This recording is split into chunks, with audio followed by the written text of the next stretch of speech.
quarterback in, but we also could see some wildcat-type packages for the Cavaliers. Cavaliers put it away. Donovan Green, there'll be no return, and we get a look at the Deacons. Wake Forest will start 1st and 10 off its 25, and Sam Hartman directs the offense for Dave Clawson. 5th in the ACC at 429.7 a ball game. Wake Forest hasn't played since Friday night, October the 2nd, when they beat FCS member Campbell 66-14. It's the only game they've played in the last 28 days. And Christian Beal-Smith will open in the backfield with Sam Hartman.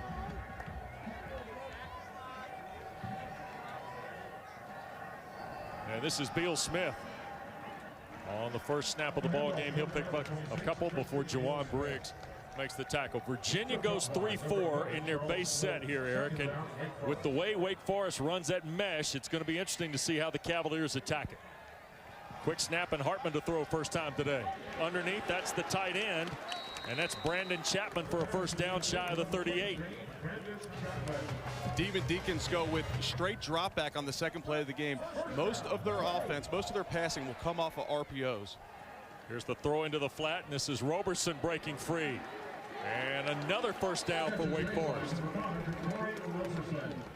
The strength of the Demon Deacons is their run game. They start off 2 of their first 3 plays airing it out. You mentioned the 3-4 defense, generally pretty stout in the middle, trying to loosen them up a bit. Measure him short, so 2nd and 2, and Beal-Smith trying to find something on the right side, and Virginia meets it. Joey Blunt back in the lineup today, wearing number 29 for the Cavaliers, but Beal-Smith and Nick Jackson collide there, but it'll be enough for the Deacon first down. A look at Blunt, the quarterback of the defense for Nick Howell, their coordinator, and of course Bronco Mendenhall.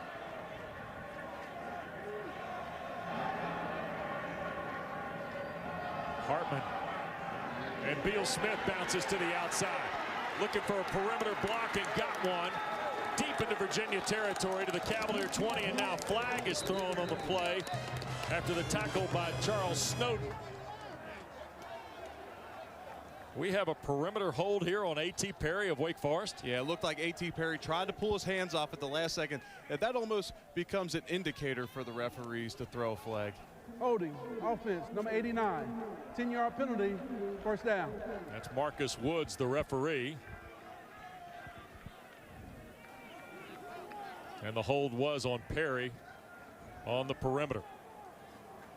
Wake Forest has a great opening drive started. Both these teams have started extremely slow on the season, getting outscored 62-7 combined against FBS teams this year. Wake Forest desperately wants to get points on their opening drive.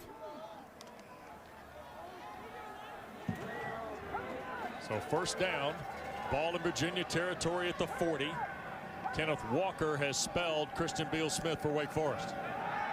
Hartman now hurries a throw, looking downfield, and caught. Perry, touchdown, Wake Forest.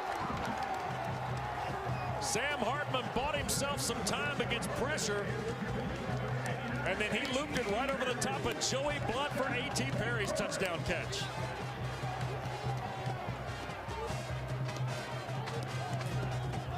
Excellent opening drive for Sam Hartman and the Demon Deacons. He goes over the top to A.T. Perry, his 6'5" receiver on the outside. First touchdown catch of the year for Perry. 40 yards, and it caps a 6-play drive. Skiba's point after is good. So we're not quite 2 minutes old at Truist Field. And the Deacons are on the board here, Eric, with the 40-yard touchdown throw.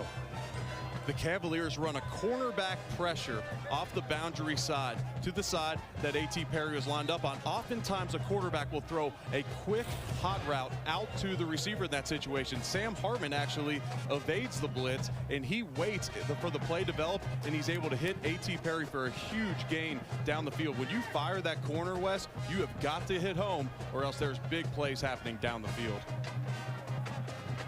So Virginia now will wait on the Wake Forest kick. Cavaliers, who lost last week by 17 at home to NC State, after falling the previous week to Clemson. Now find themselves trailing 7-0 here in Winston-Salem with not quite 2 minutes gone.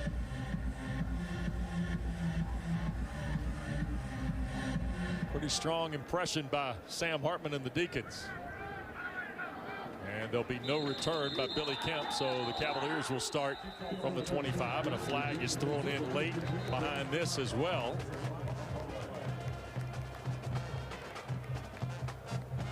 And Marcus Woods and his crew with a quick discussion on this.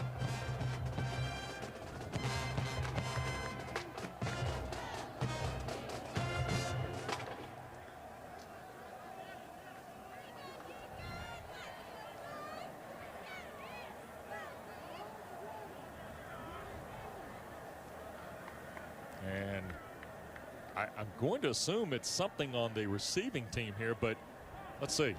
After the play, personal foul, unnecessary roughness, receiving team, number 70, half the distance to the goal, first down. And the penalty against Bobby Haskins. Time for our food line, food for thought. And Bronco Mendenhall making notes because his team has, and combined now, that's just Wake Forest and Virginia against FBS opponents has been outscored 62-14. And right away, the Deacons front is rallying. Wayne Taulapapa the carry, Ja'Cory Johns and Suleiman Kamara, along with Boogie Basham, the senior defensive end, on the stop of Wayne Taulapapa. This is not the start that Virginia wanted to have, having their backup quarterback starting this game. You fall behind 7-0. You got to get the run game going to help him out. Start off with a tackle for loss. There's a throw, quick throw. Stone Kemp's the catch. And Billy Kemp taken down at the 16-yard line. And that's Kalen Carson, the true freshman from Waldorf, Maryland, who they're excited about here in Winston-Salem. Lendell Stone threw it 54 times last week, Eric. They let him come in and sling it in a comeback attempt, and he wasn't able to get home, but in that effort, he earned a ton of respect from his teammates. Third down for the Cavaliers. 7 to the first down. Jana couldn't hang on against the coverage of Jasir Taylor. So 3 and out goes Virginia on their opening drive.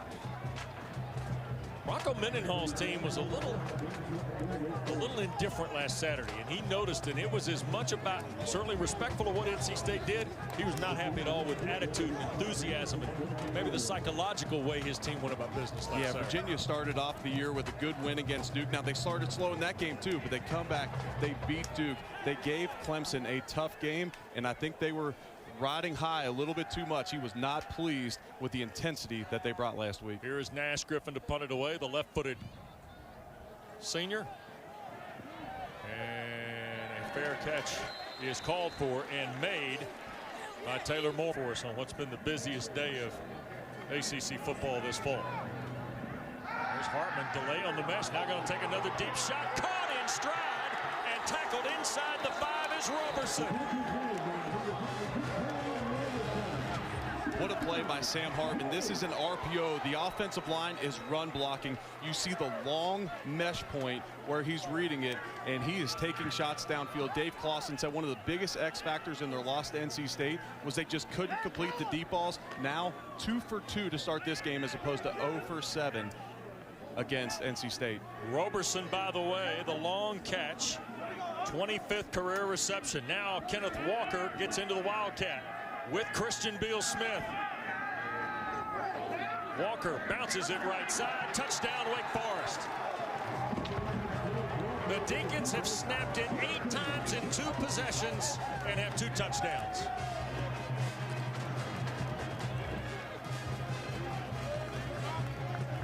Kenneth Walker III's 5th touchdown run of the year.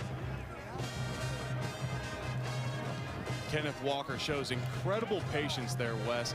He waited for there to be an opening on the backside of the play, waited for all the linebackers to pursue over the top, hits him for a touchdown on the backside of the defense. Skiba to make it a 2-touchdown difference, and we're not 4 minutes old in Winston-Salem. And the kick is good. Eric, a team that has struggled in the opening period this year like Virginia, and now Wake Forest has come out and thrown 2 haymakers on the Cavaliers. Yeah, that's now 48-0. The Cavaliers have been outscored in the first quarter this season, and Bronco Mendenhall said it was hard for him to put his thumb on exactly why it is, and it's still hard for him. In the first week against Duke, it was so long since they played a football game. They actually prepared for 4 different opening games, so he gave them a break. The second game of the season, you have Clemson. Clemson is a tough test for everybody in the ACC. A slow start was not something that concerned him. Last week, when it was against NC State, he started to see the trend. He started to put some merit to it, and we're seeing it again today. Sam Hartman's 4 of 4 for 107 yards. And he has set up 2 scores here for the Deacs. The 40-yard throw to A.T. Perry for the touchdown, and then the long one to Roberson that teed up the score by Walker. Billy Kemp will play on the 2 here. Far side, 15-20, and a tackle through the gap about the 24-25 yard line. 23-yard return by Kemp. But the story here so far is what Wake's doing offensively. Yeah, they're connecting on the deep balls, and what Virginia's doing is they're trying to outnumber them in the box. We spoke during the open about the effect of Kenneth Walker and Christian Beal-Smith and how lucky they were to have 2 excellent running backs. Well, Virginia is going to have to switch up their game plan, because when they see one-on-ones down the field, Wake Forest is capitalizing on those opportunities. Stone in the backfield gives a little counter here, and this is Kemp on a reroute, and Billy Kemp picks up almost 10. In fact, it will be 10 to the 35 perhaps, and a first down on the tackle of the safety, or the corner rather, Kalen Carson. Offensive coordinator Robert and I getting a little creative right there. They're going to have to manufacture some different plays here today. Normally with Brendan Armstrong in the game, a lot of designed quarterback runs. It's a Wildcat snap, and this is Keaton Thompson, the Mississippi State transfer, and he will pick up the first down to the 42-yard line. It's a run of about 8 yards for Thompson, who transferred over from Starkville. Obviously, with all the COVID and everything that delayed kind of college football, Thompson was competing at quarterback, went through a shoulder injury. Here's a throw, and this is Tavares Kelly on the perimeter near midfield. And Eric Thompson had been working almost exclusively at wide receiver, caught a touchdown pass in the ball game at Clemson. And there's Lyndall Stone and Keaton Thompson lining up now as a wide receiver. That's Thompson in motion. Stone want to cut it loose, looking downfield and offline for Hayden Mitchell. And markers on the play.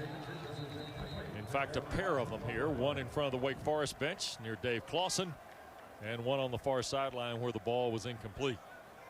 Free play for Virginia there. Great job by Lyndall Stone recognizing that. He takes a shot down the field. That's when you want to take those shots as a quarterback. When you get that free play, go for it all there, Wes. Yep, Marcus Woods sorts it out. There's no foul for personal foul. However, offside, defense number 9, 5-yard penalty, second down.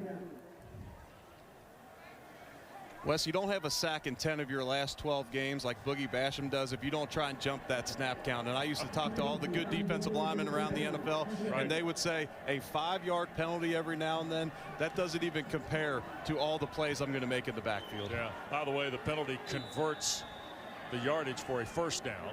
In Wake territory at the 44 go the Cavaliers with Stone.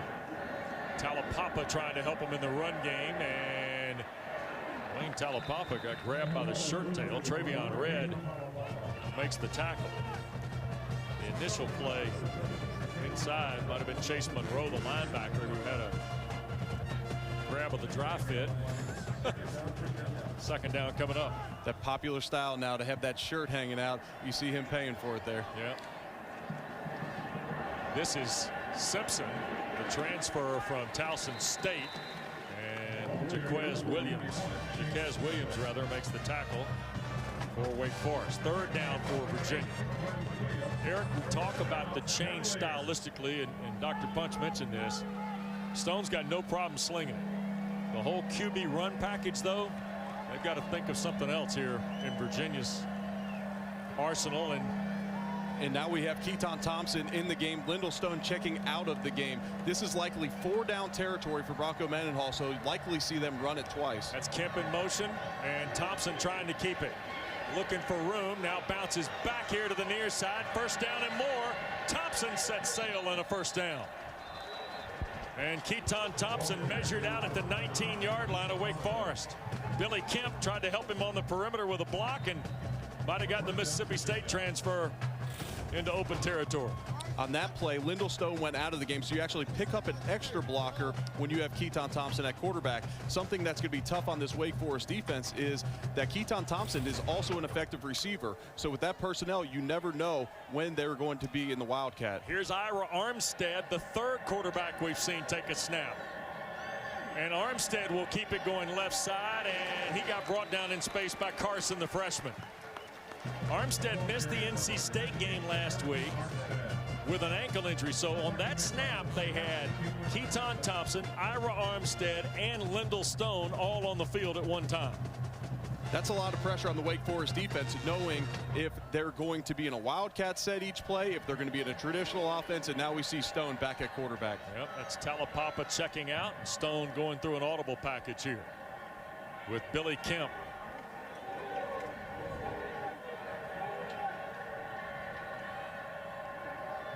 Virginia's first real threat of the game as we reach the midway point of the first period. Kemp the catch, and a tackle made in space by Nick Anderson, the safety. Anderson trying to fill that role. The Deacons lost Luke Masterson for at least a few weeks during the Campbell game, Eric, and they're going to have all hands on deck to replace the productivity of a guy like Luke Masterson. They will, but they're actually very excited about how healthy this secondary has got. They were missing 8 defensive backs to start the year against NC State. Here is Stone, middle of the field, slings it behind his former Woodbury Forest teammate Terrell Channa, incomplete. So on 4th down, the Cavaliers are going to ask Brian Delaney to try and cover the rest of this. That was a big drive for the Cavaliers, though.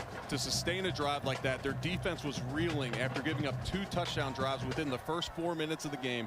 To establish some time of possession there, give their defense a break, and hopefully get 3 points on the board here. Delaney has made 15 in a row.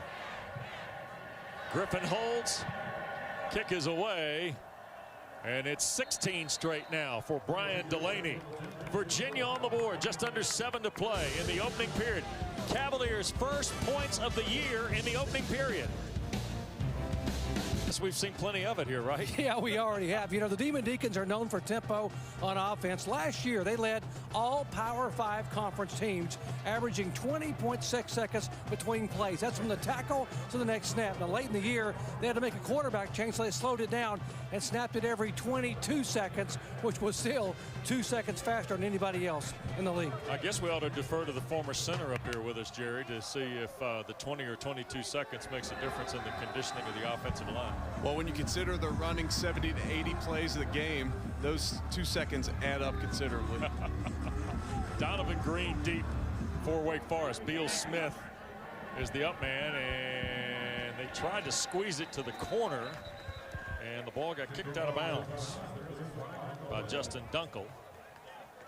And that means it'll be up at the 35 for Wake Forest origination. Free kick out of bounds. Kicking team, number 66. Ball be placed at the 35-yard line. First down. All right.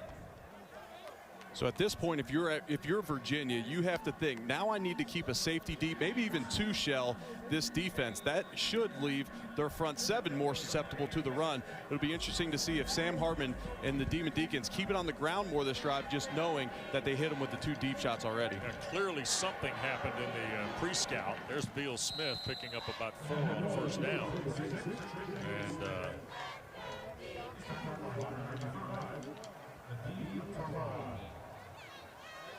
And so 2nd and 6 coming up here.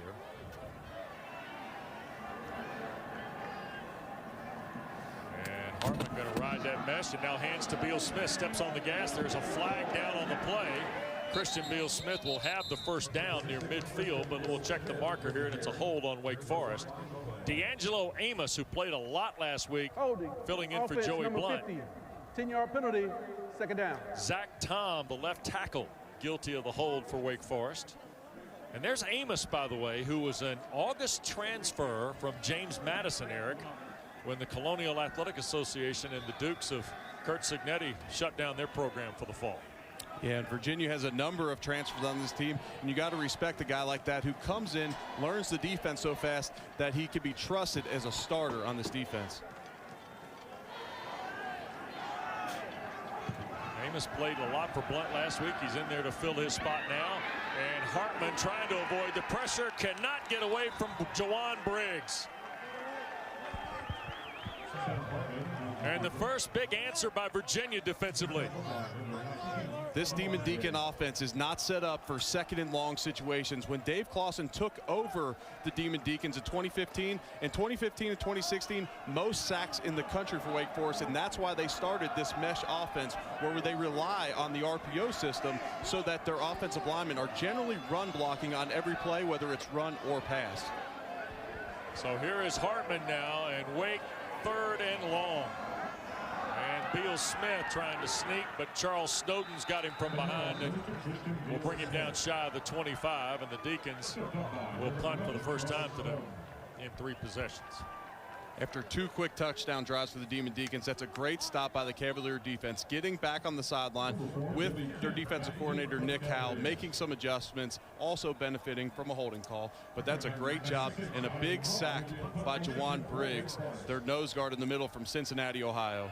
Ivan Mora, Under Armour All-America from Dalton, Georgia, is the Wake Forest punter. His longest of the year, 59 in the opener against Clemson. Snap and a tight spiral toward Billy Kemp, who is taken down immediately. Great coverage by Wake Forest. Keyshawn Williams takes Kemp to the turf at the 27. Deacons by 11. 47-yard punt by Mora. And so Wake Forest puts Virginia at its 27th. Play resumes with Eric Wood, Dr. Jerry Punch, West Durham, welcoming you back to Truist Field in Winston-Salem. Quite an answer a moment ago by Virginia, but only the field goal. And then a 3 and out by the Cavalier defense. And now you see Thompson. How about this? They switch Stone to the perimeter, put Keaton Thompson in the quarterback spot, and he'll hand to Tavares Kelly, who gets rolled back by Travion Red. And Virginia, once again, they have scored in this first period, Eric, and up until today, they couldn't say that in the opening period. Yeah, they got 3, and we're seeing a lot of creativity from this Virginia offense. Having Lyndall Stone in the backfield and Brennan Armstrong out, Robert and I has decided they are going to be extremely multiple on offense today. This one's going to be fun to watch. Yeah. Boy, you got to stick to your scouting report, don't you? Here is Stone from the pocket. Now Bales to the left. He'll turn the corner and out of bounds around the 30-yard line. And Jerry, that Virginia bench is under the microscope a little bit today from Bronco Mendenhall as well. Yeah, he talked about the lack of emotion and energy and focus last week at NC State. Very disappointed. He said we have 4 sides in a football team: offense, defense, special teams, and the bench area. Got to have energy. Got to have waving towels and helmets that are pumping. He said with these COVID games and not a lot of fans here, it's BYOE. You got to bring your own energy. Yeah. Virginia 1 for 3 on 3rd down. Stone sips it for Jana. First down for the Cavaliers. Terrell Jana to the 41. Smenda, the linebacker there for the Deeks. It's a great throw by Lyndall Stone. He's able to make such a quick decision because he picks up pre-snap reads of the defense. There they set Terrell Jana across the formation in motion. When the safety came down, he knew it was man-to-man defense. He knew that was the matchup he was going to attack. I don't think there's any question, Eric. He knows the game, doesn't he? Yeah, and he wants to be a coach, and I wouldn't be surprised to see him on a Cavalier staff here soon. Oh, overthrows Billy Kemp, who had found a lot of room down the far sideline, and Billy Kemp's shaking up on the play. That would be a huge loss. That, huh? That would be a huge loss for the Cavaliers. Averages 9 catches a game, already has 2 on the day today. Yep. So Hayden Mitchell comes in as the wide receiver to spell Kemp, and Ira Armstead, the young man, South Bend, Indiana, early enrollee last January, is the third quarterback, and this is Armstead trying to get to the perimeter around the edge and angled out of bounds at the 47-yard line. Shamar McCollum was giving chase for Wake Forest. We got a 3rd and 4 coming up. Coming into the game, Virginia second worst in the conference in converting third downs, and Wake Forest last in the conference stopping third downs. Deacon opponents, the last 2 of them were 13 of 32, Campbell and NC State, but Clemson had such a good night on opening night. Here's Stone. Kemp back in the ball game, makes the catch, first down. Interesting guys to talk with Robert Anai, the Cavalier offensive coordinator this week, about Billy Kemp. And we asked him, who have you seen? Now, Robert Anai has coached a lot of places and a lot of good football players. He didn't waste any time identifying Wes Welker and Danny Amendola, you would. Yeah, 2 guys that I played against a whole lot of times when they were playing for the Patriots when I was with the Buffalo Bills. 2 guys that are crafty. They create space in zones, can beat man coverage, and that's exactly what Billy Kemp does. Here's Armstead now, the quarterback, and Shane Simpson gets the carry, but no gain on the play. Stopped right in his tracks by Smenda. Looks like so far, when Armstead's at quarterback, it's going to be a little bit more of what they do offensively. He was the backup quarterback prior to hurting his ankle last week. When it's Keaton Thompson at quarterback, we're going to see more Wildcat principles.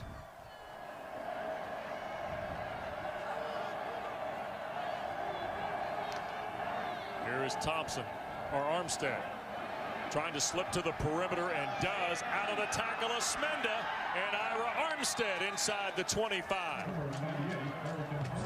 To the Wake Forest 22-yard line goes South Bend, Indiana's Ira Armstead. He is an explosive player with the ball in his hands. Does a phenomenal job getting to the perimeter there.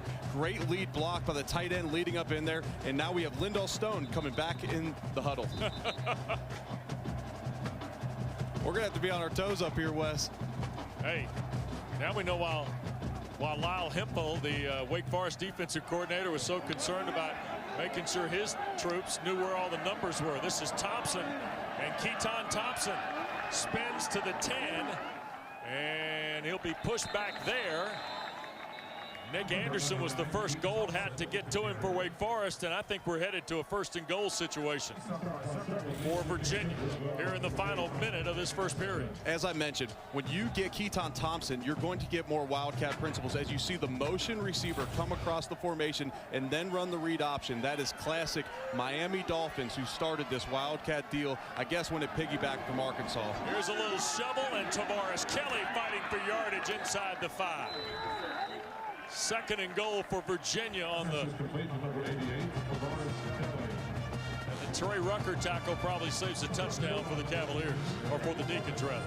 As Lindell Stone runs off the field, I love how creative this game plan has been. On that play, you had Billy Kemp, as we're watching up here. It almost looked like Billy Kemp had the ball going across the formation the other way. This is putting a lot of pressure on this Demon Deacons defense.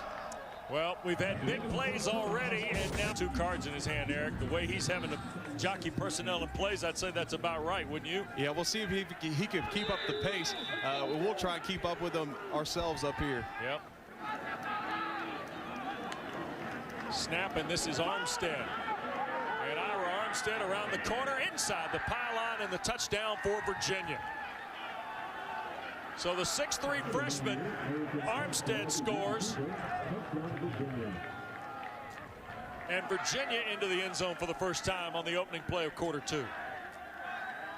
Quarter 2 has been a lot friendlier to the Cavaliers than quarter 1. They have won their quarter 2s and quarter 4s throughout this season, and that's a great start to the 2nd quarter. Love the play called by Robert and I, the designed QB sweep around the left edge.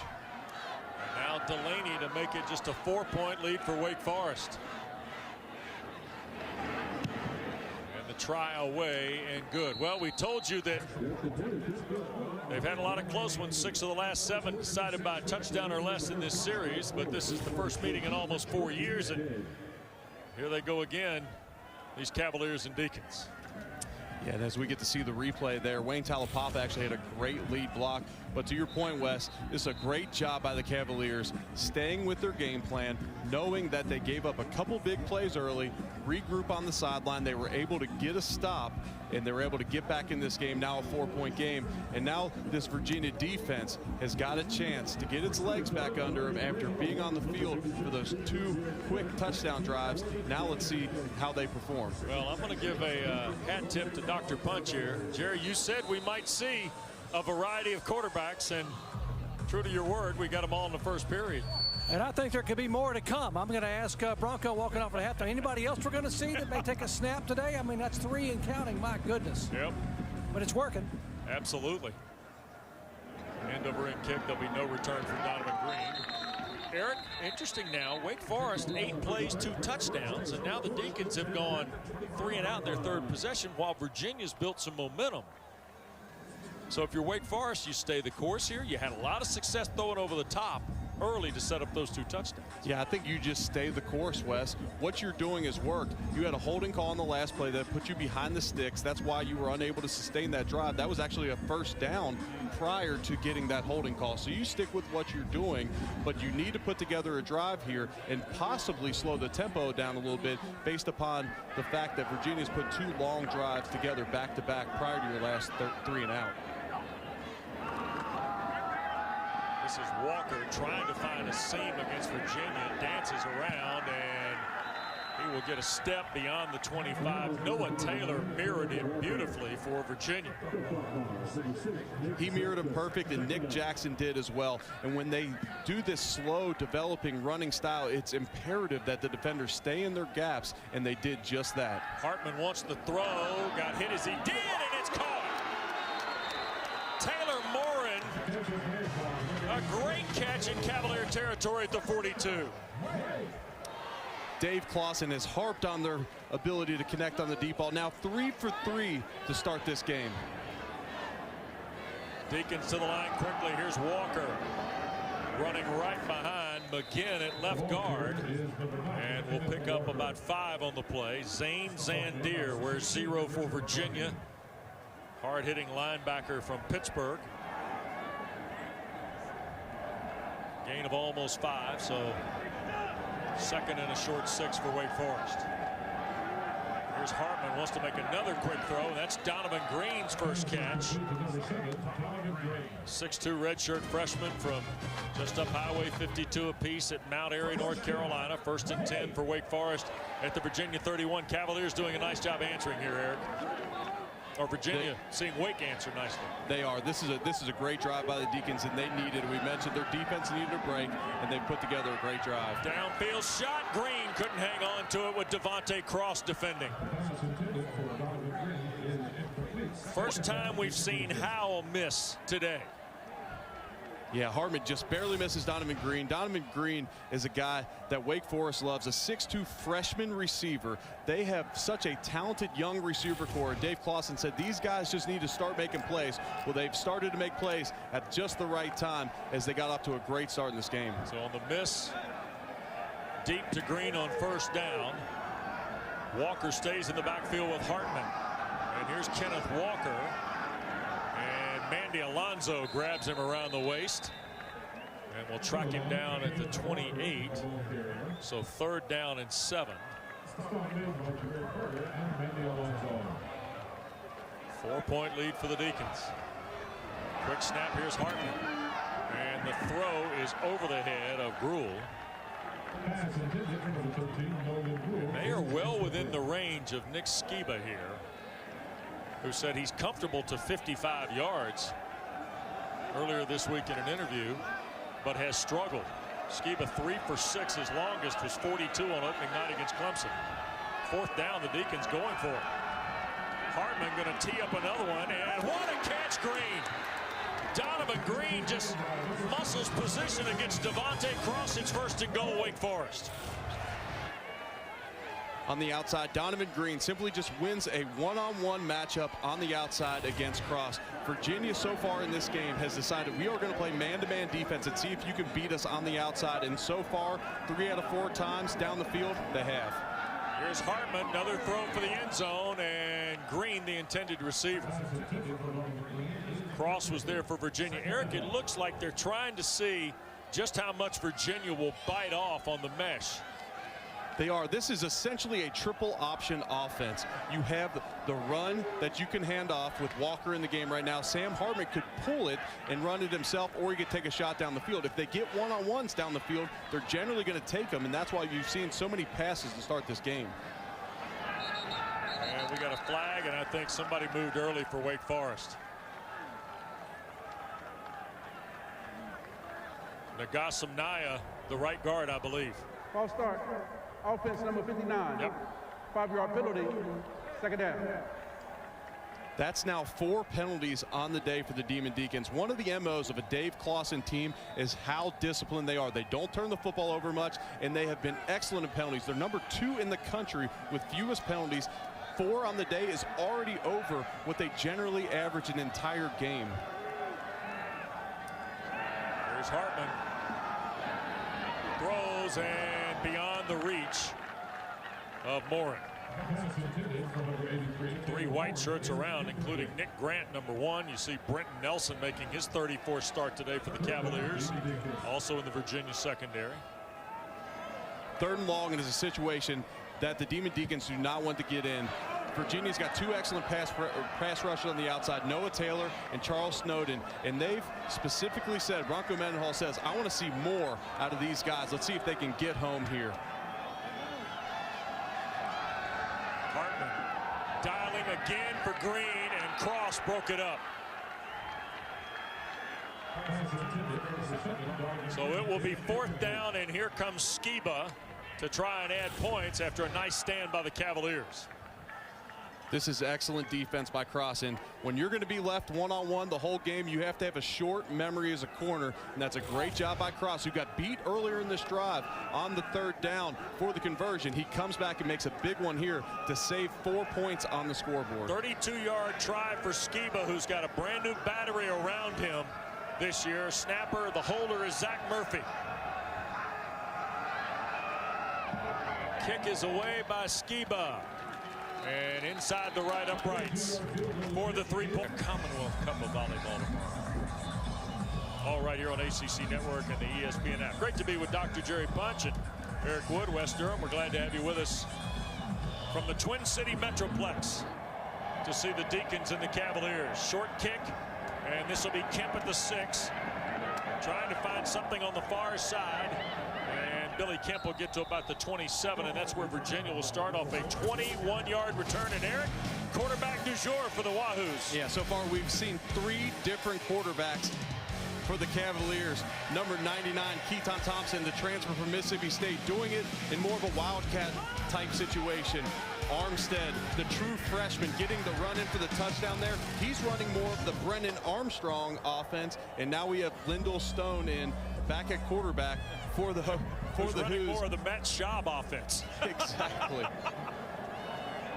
We got our gunslinger back. Paris Jones in the ball game, and here's a little bubble screen for Billy Kemp. And he will get the first down beyond the 37 of the 38 before Boogie Basham off his defensive end spot tracks downfield to make the stop.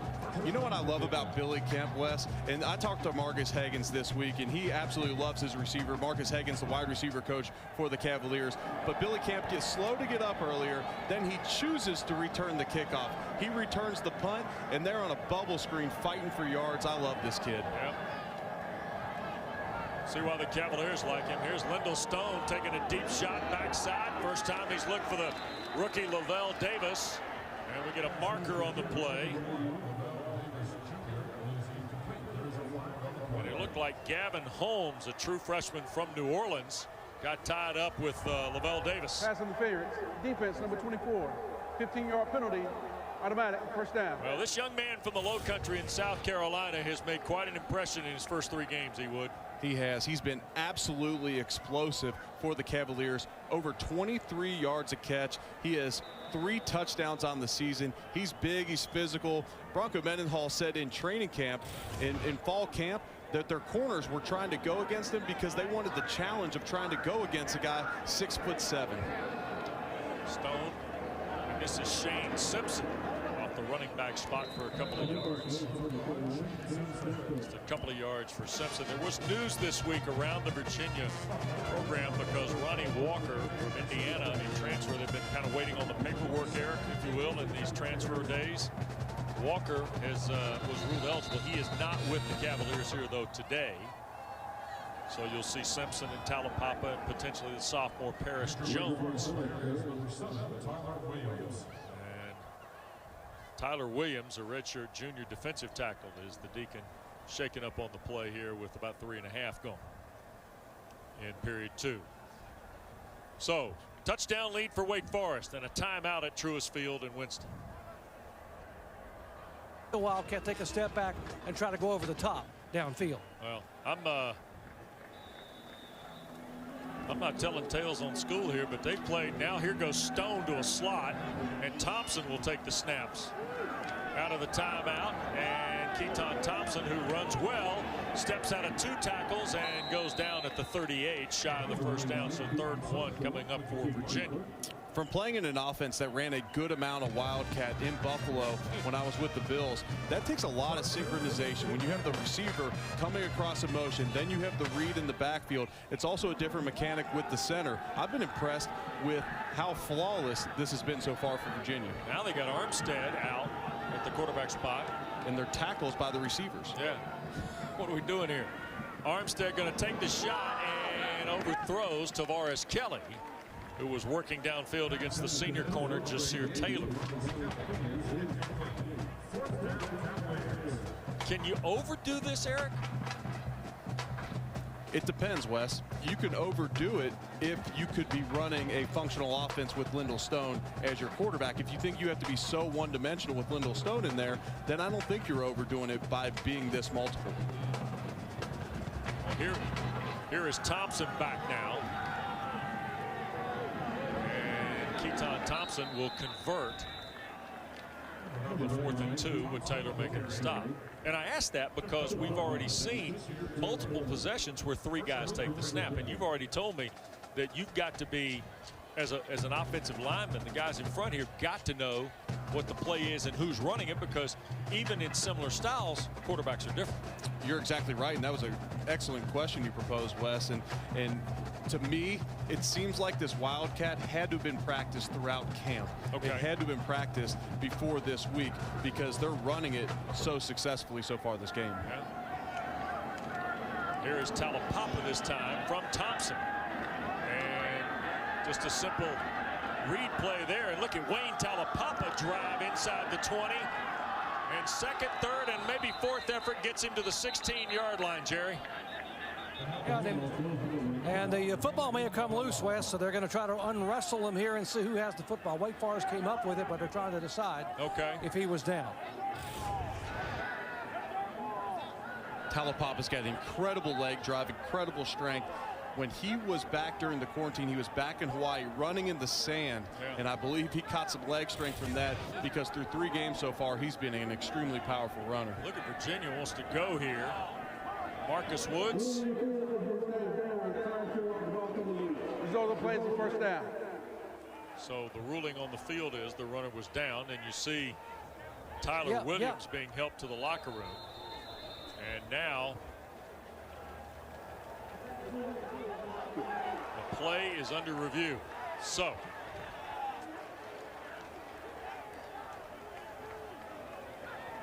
Jerry, you told us the ball popped loose, and now all of a sudden here we are in review. You saw the leg drive from Wayne Taulapapa. You know, he during the quarantine, when he couldn't be around campus, he went back to his native Hawaii. And how he worked out?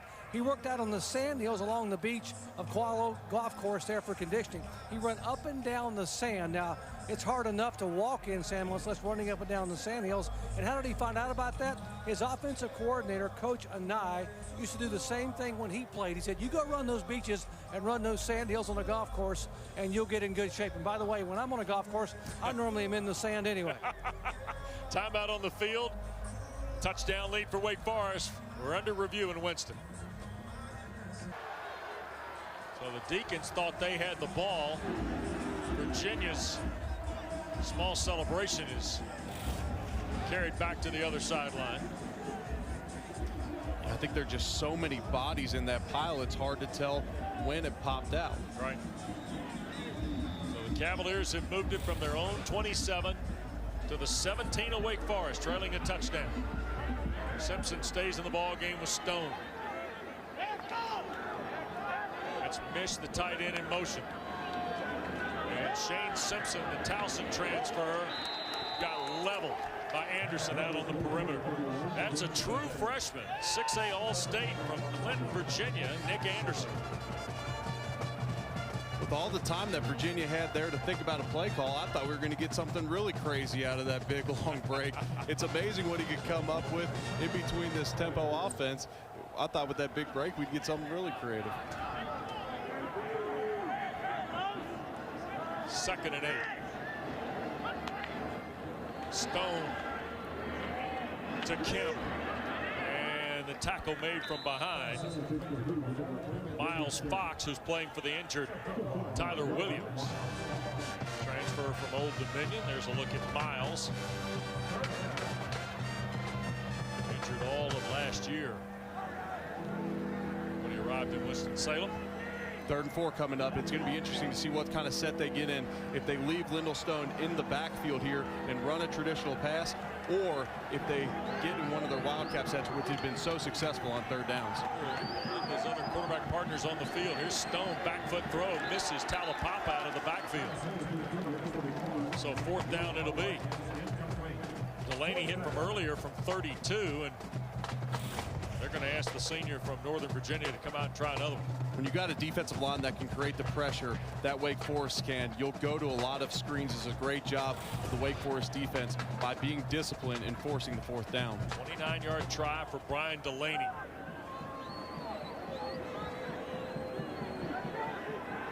Eight and a half to go first half. And Delaney's kick muscles through a low line shot. He's kicked a couple here in this first half, and the Wake Forest lead is cut down to 4 at 17-13. So 8:26 to go in this first half. Get the latest news and information from the ACC each morning with special guests from the world of sports. Packer and Durham, weekdays at 7 a.m. Eastern on ACC Network and the ESPN app. Read it just like I told you to. Congratulations. You told me to make a diss on Packer, but since we're in his hometown of Winston-Salem. This is Mark's hometown.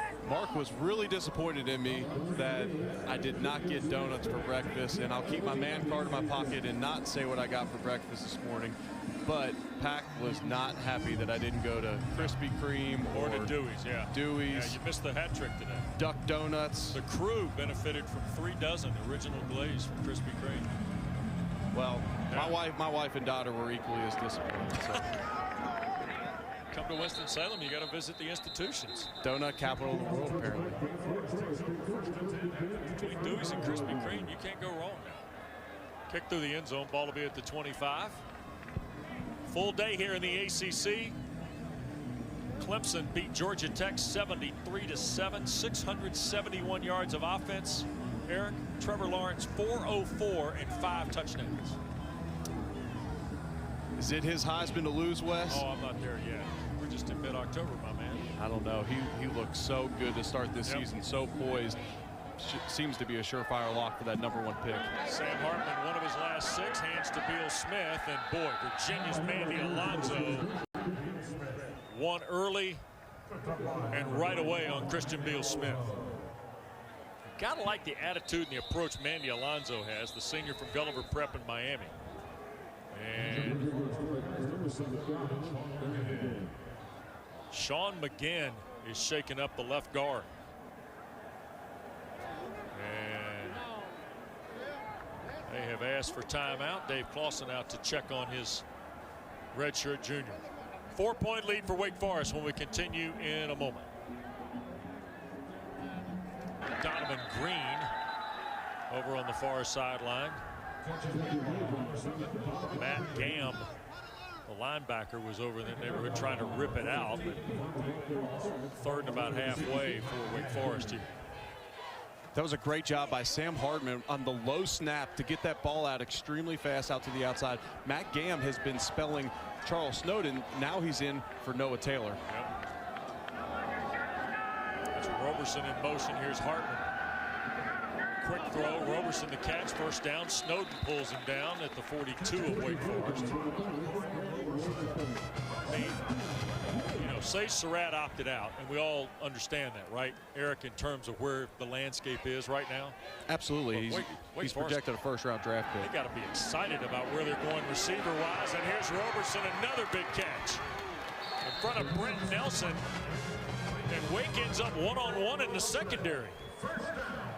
Yeah, you just mentioned Sage Surratt. Imagine him in this ball game with all these one-on-ones, but Roberson stepping up in his absence, and then you have Donovan Green, a freshman. You have so much youth out there at the receiver position for Wake Forest to be excited about. Now they're trying to get Beal Smith to the edge, and inside the 10 to the 9 goes the Winston-Salem native Christian Beal Smith.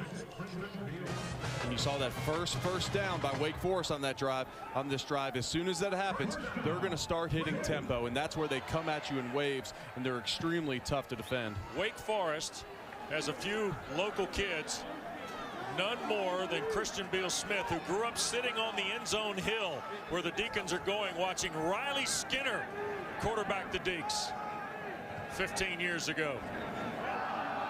Here's Beal Smith fighting back inside for a yard or two. Imagine that. You come to ball games, your parents bring you, you sit on this grassy knoll down in front of this end zone where the band is during this COVID time, and you watch Wake Forest play, Eric, and a handful of years later, you're playing in the games. And not only playing, you're an absolute stud for the Demon Deacons. That's a great story. Yep, Beal Smith will take the shotgun snap here.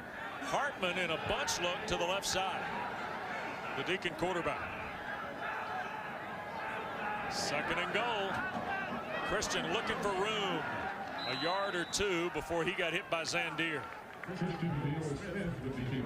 On a direct snap to a Wildcat earlier, we saw a touchdown for the Demon Deacons. A great job at staying home there by this Virginia defense. The way Wake Forest runs their offense, they create constant pressure on the defense with their read option in the backfield, with the patience of their running backs. You have got to stay disciplined or else they'll exploit you. Wake had 2 touchdowns in the game's first 4 minutes today. Virginia hadn't been able to get closer than 4. Here is Hartman with time to the end zone, just beyond the reach of Jaquari Roberson. And now Skiba. There's been so many low snaps to start this game so far for the center, Michael Juergens, a first-year starter, and he gets everybody on the same page. They love how cerebral he is in the middle of their offense, but it's hard to overcome these low snaps over and over and over if you're Sam Hartman. Second field goal try for Nick Skiba. Push it back to a touchdown advantage. Kick is good by Skiba. So just ahead of 5 minutes to go now in this first half, and Skiba bangs home another field goal, and the Deacons push it back to a 7-point advantage. I mentioned the low snaps and how tough that is on a quarterback. I never played the quarterback position, but I played a whole lot of center, and I can tell you those quarterbacks are not happy when you go to the sideline when you give them that low snap over and over. And the way college football is played nowadays with so many shotgun snaps throughout a game, almost exclusively shotgun, now you're seeing kneel downs at the end of the game out of a shotgun because quarterbacks aren't even comfortable going under center and risking a fumble. And I say all that to say, it is imperative that you have accurate shotgun snaps if you're going to play center in college football these days. 9 plays, 68-yard drive, and Wake Forest pushes the advantage back to a touchdown. So Paris Jones deep to receive with Tavares Kelly now for Virginia. You see the details on total offense. Kelly here on the near side at the 4. Tavares Kelly 25-30 and pulled down at the 35-yard line. 31-yard return. And Jaquez Williams The tackle for the Deacons. Got a stoppage of play here as the Deacon was shaken up. Is that Anderson? Hard to tell.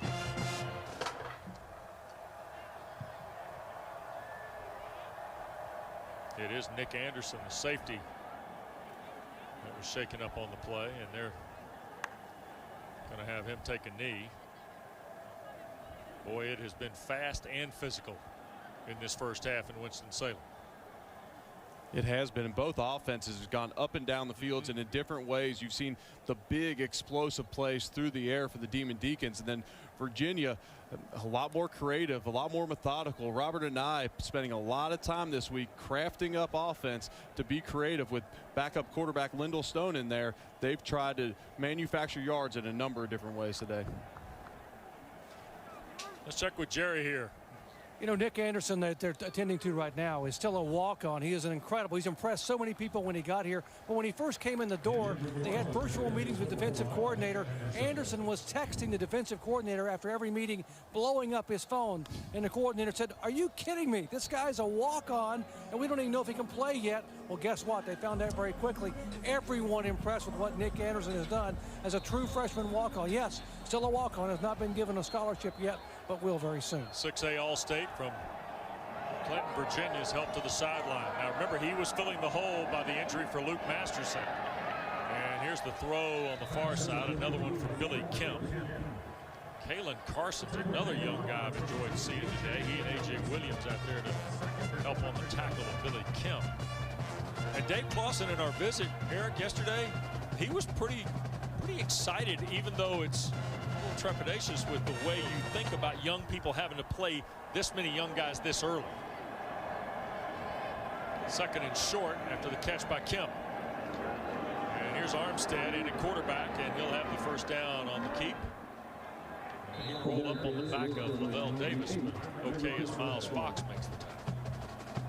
Look, this is a young football team across the board at Wake Forest, and Coach Clawson was quick to point out all the juniors and seniors that Bronco Mendenhall has on his team. 34 juniors and seniors in the 2 deep for Virginia. They're an extremely experienced football team, and you think about the reason why they're able to run so much multiple offense through this game. It's probably their experience. Yeah. Armstead, quick throw. This is Kemp, another catch. And Billy Kemp will be right near the first down at the 41-yard line. Taylor the stop. Armstead taking his turn this time. They're giving Billy Kemp off coverage. We mentioned he's more of an Amendola, a Wes Welker type receiver. He is sitting about 5 yards on a hook each time, and both quarterbacks are utilizing that as an easy throw to the sideline. 7 catches already for Billy Kemp, 50 yards. Stone back at the trigger now. He's got Poljan, his tight end, to the bottom of the screen. A bunch look to the right. Lindell looking and overthrows Simpson, and now we got a flag thrown in. And Shamar McCollum was in the neighborhood mixing it up with Ryan Nelson, the tackle. Let's see what Marcus Woods, the referee, has here. Personal foul, hands to the face. Defense number 14. 15-yard penalty, automatic, first down. And way too many penalties for Dave Clawson's liking here in the opening half. It's so uncharacteristic of a Demon Deacon team. This does not fit their MO, and I know this irks Dave Clawson. He is so adamant about how he wants to be so disciplined in the penalty regard, and that is definitely hands to the face. And a former offensive lineman, please call that all day, Mr. Referee. You sure? You sure that was hands to the face? You positive? Ball to the 27, first and 10. Armstead faked it to nobody. Down to the backside and a throwaway. You can apologize for the quick mix-ups every once in a while here, can't you? Yes. When you think how fast and furious the install had to be on this week. Yeah, and the timing wasn't great there from the start with the motion of coming across. And you have to be so specific with that, because as Kemp comes in motion there, if he is early, he can tip that snap on the way back. And so you have to be so precise with that. And then you saw the fake to nobody, which Wes mentioned. That can happen as well. And sometimes it's the running back reading out of his play fake because of pressure. Stone fires it across the way, and that's Jana. 1st and 10 at the Wake Forest 14. Under 3 we go now in this first half. Deacons trailing a touchdown, trying to get it tied. Remember, Virginia will get the ball to start the second half. They trailed 14-0 in the game's first 4 minutes today. As a former coach of mine would say, and one of your former buddies, Wes, Chan Gailey would always say, this is a twofer situation. You try and get points before the half and straight out of the half. Keaton Thompson now, the Mississippi State transfer at 6'4", has come in to handle the QB spot. Thompson tried to run with it, and a pack of black shirts. Suleiman Kamara and Boogie Basham there for Wake Forest. When they motioned to a 5-wide formation there, it was either going to be his first straight drop back throw of the day or a design QB draw, with the defensive tackles knowing that it is a great job by Kamara holding his gap, holding up the offensive lineman, not pass rushing like the Virginia offense wanted him to do. Holds his ground, makes a great play. Basham looking for a tackle behind the line. He's had one in 21 straight games. Here's Taulapapa sneaking to the backside of the play, and Wayne Taulapapa into the end zone for the Cavaliers. 14-yard run with 1:49 to play first half.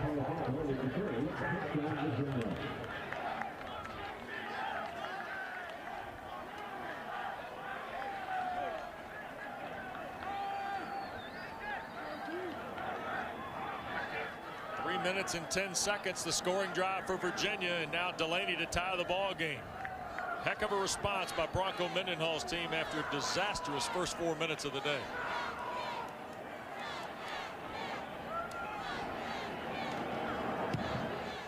And the try by Delaney is good. So Wayne Taulapapa into the end zone for the 3rd time this year. And quite a combination of answers by the Cavaliers, Eric. Yeah, and on this play, you see Wayne Taulapapa right here. Before the play, Lyndall Stone's going to bring him across the formation. So in college football nowadays, with the shotgun runs, you would think that all the plays have got to come over here in the run game. Wake Forest sets their defense. He does a great job of he flips him to the other side. Now you're going to have Wayne Taulapapa running to the left side of the defense where there's nobody out there. There's nobody outside anymore. It's a little subtlety, but that's another great adjustment and another great pre-decision game planning by Robert and I. Yep. Coach and I and the Cavaliers have found a way to get this thing tied now at 20.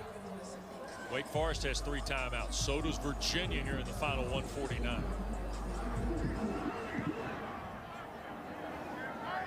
No return for Donovan Green.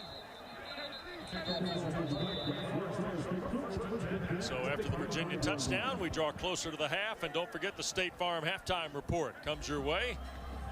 Highlights from around the ACC today with Jordan Cornette, Mark Richt, E.J. Manuel, and Eric McClain.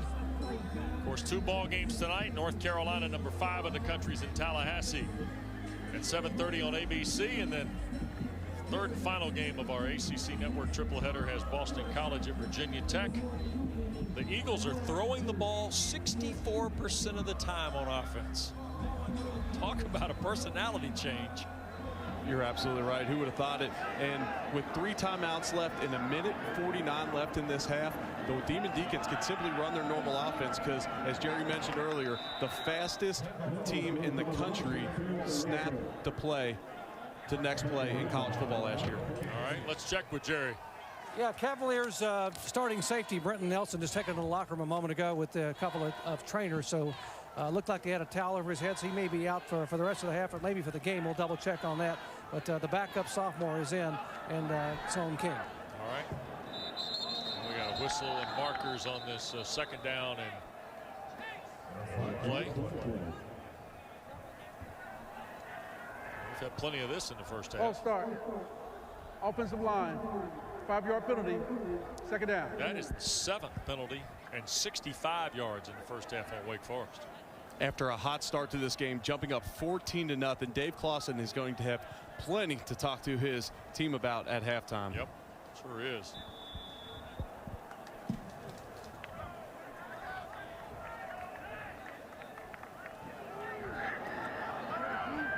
Second down and 13.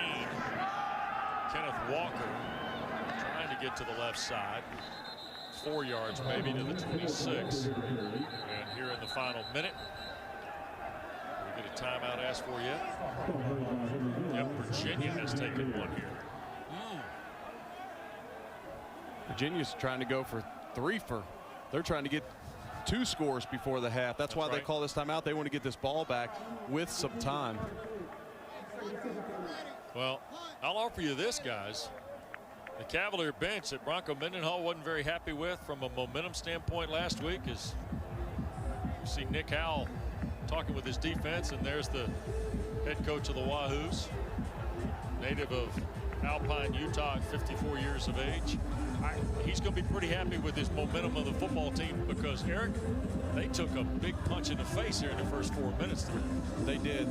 The start of this game could not have gone any worse for them. And the MO on the Demon Deacons coming into this game was they run the football. They're 2 excellent running backs. They can't complete a deep ball this year.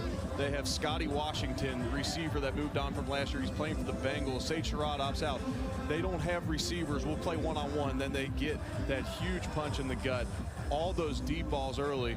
Well, they've made it through the storm, and now here they are. And this is a situation right here on 3rd and long that Charles Snowden and Noah Taylor, they're 2 outside linebackers, number 7, number 11. They have got to start getting home. And Bronco Mendenhall specifically mentioned they need more big plays out of these guys, and this is exactly when they need them. Here's Hartman against a 5-man press, going to take the shot downfield and incomplete. Looking for A.T. Perry, who had the touchdown catch earlier in the game, working against Nick Grant. So throw away the penalty, and Wake Forest goes 3 and out here. And we mentioned it earlier, this Wake Forest offense isn't built to deal with negative plays and penalties. They like to stay in rhythm, run their read option in their RPO scheme, and these penalties have hurt them tremendously after their first 2 drives. So Mora to punt, and Billy Kemp deep. Kemp is going to signal for a fair catch and will make it just inside the 30. Virginia's 29-yard line with 48 seconds left and 2 timeouts. And now, Eric, here's where I guess all the movement at the quarterback position can hurt you a little bit, because you're going to have to ride Lendell Stone, I'm guessing here. Yeah, and you have not let him get into a rhythm throwing the football yet. You're running him on and off the field constantly, and he's not in a rhythm that you would normally see a quarterback in heading into a 2-minute drill in the situation. I'm anxious to see him in this situation. I'm looking to see where he goes with the football. Does he go to his guy Terrell Jana, who's a prep school teammate who he threw 8 balls to last week for catches, or does he throw it up to Lavelle Davis, give his 6'7" receiver a shot on the outside? 10 of 14, going to run it with Wayne Taulapapa on first down.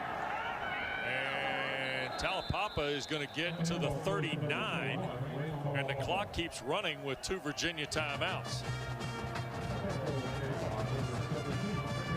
I don't like this clock management at all right now. Well, and you don't know if they're just looking to see if they can't get this thing to the house, knowing they get the second half kickoff too. Here's Stone, quick throw, Poljan's first catch, and now a Bronco Mendenhall timeout with 19 seconds left. If you're going to take a risky shot across the middle on 2nd down, why wouldn't you just throw it on 1st down to save that timeout and save all this time? But they got themselves across the 50 now. Personal foul, targeting, defense, number 28. Oh boy. 15-yard penalty. The previous play is under further review. Zion Keith will send us to review. Had 11 or a dozen tackles on opening night against Clemson.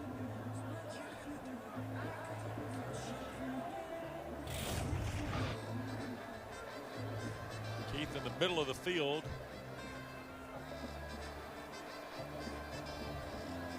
Seeing that there, it looked like he got him on the shoulder. And now I know the referees are taught to, throw it so we can get to a review if we need to. But to me, this looked like he got him with the shoulder. Right. It would be impressive to me if Zion Keith was able to get up to 6'7" Tony Poljan. He's not that tall to begin with. It would be tough for him to even get high enough to get him in the head there. Zion Keith goes 6'1", but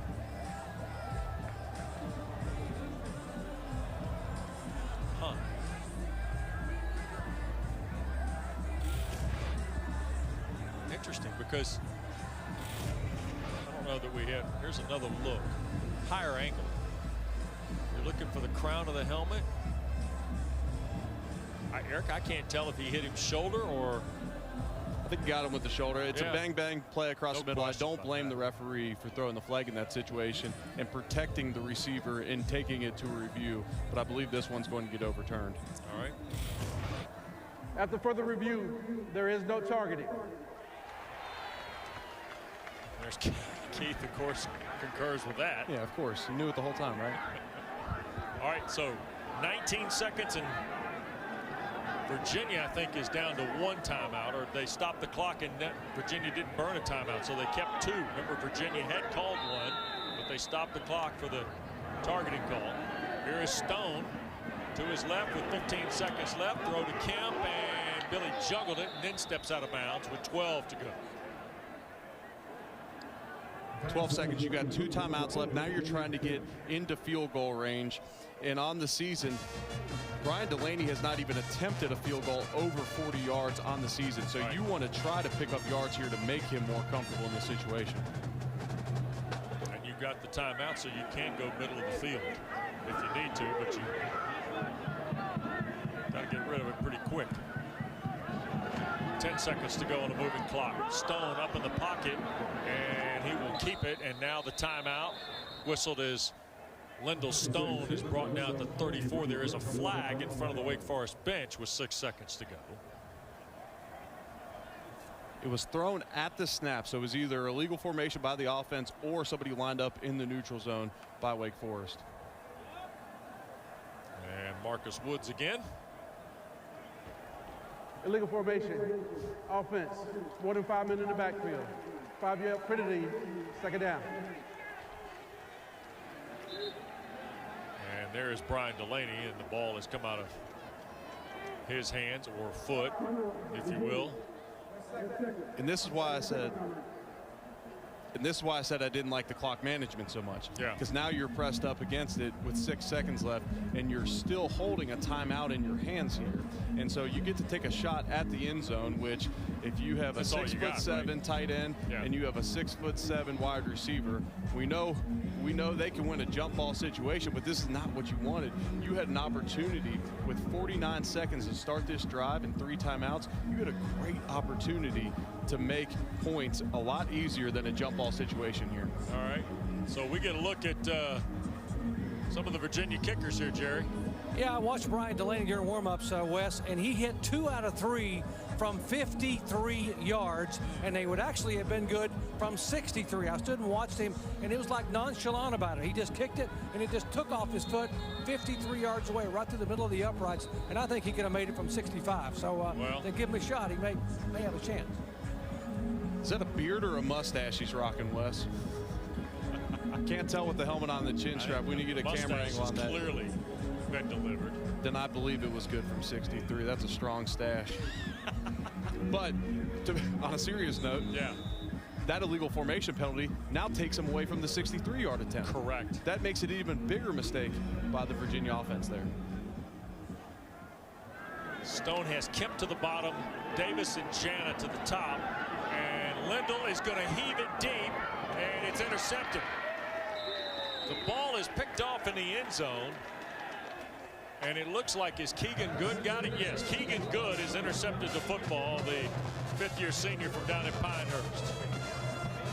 So the game goes to the locker room, tied at the half at 20-all. Yards, the interception on the final play of the half, and Wayne Taulapapa trying to get the run game cranked up into the arms of Ryan Smenda. Sam Hartman, 10 of 17, 219. Touchdown pass to Perry at the start of the ball game, Eric. Not a bad half for Hartman, but after the early flurry, Wake couldn't find any offensive continuity except for a couple of field goals. Yeah, and a lot of that was because of the penalties. And Jerry mentioned that Dave Clausen brought it up. He was not happy with them shooting themselves in their foot. Stone buying time, and Kemp caught it out of bounds, and a flag is thrown. Kalen Carson, the freshman, in coverage. Suleiman Kamara was pressuring the throw, and you see Dave Clausen not happy at all with what's going on here.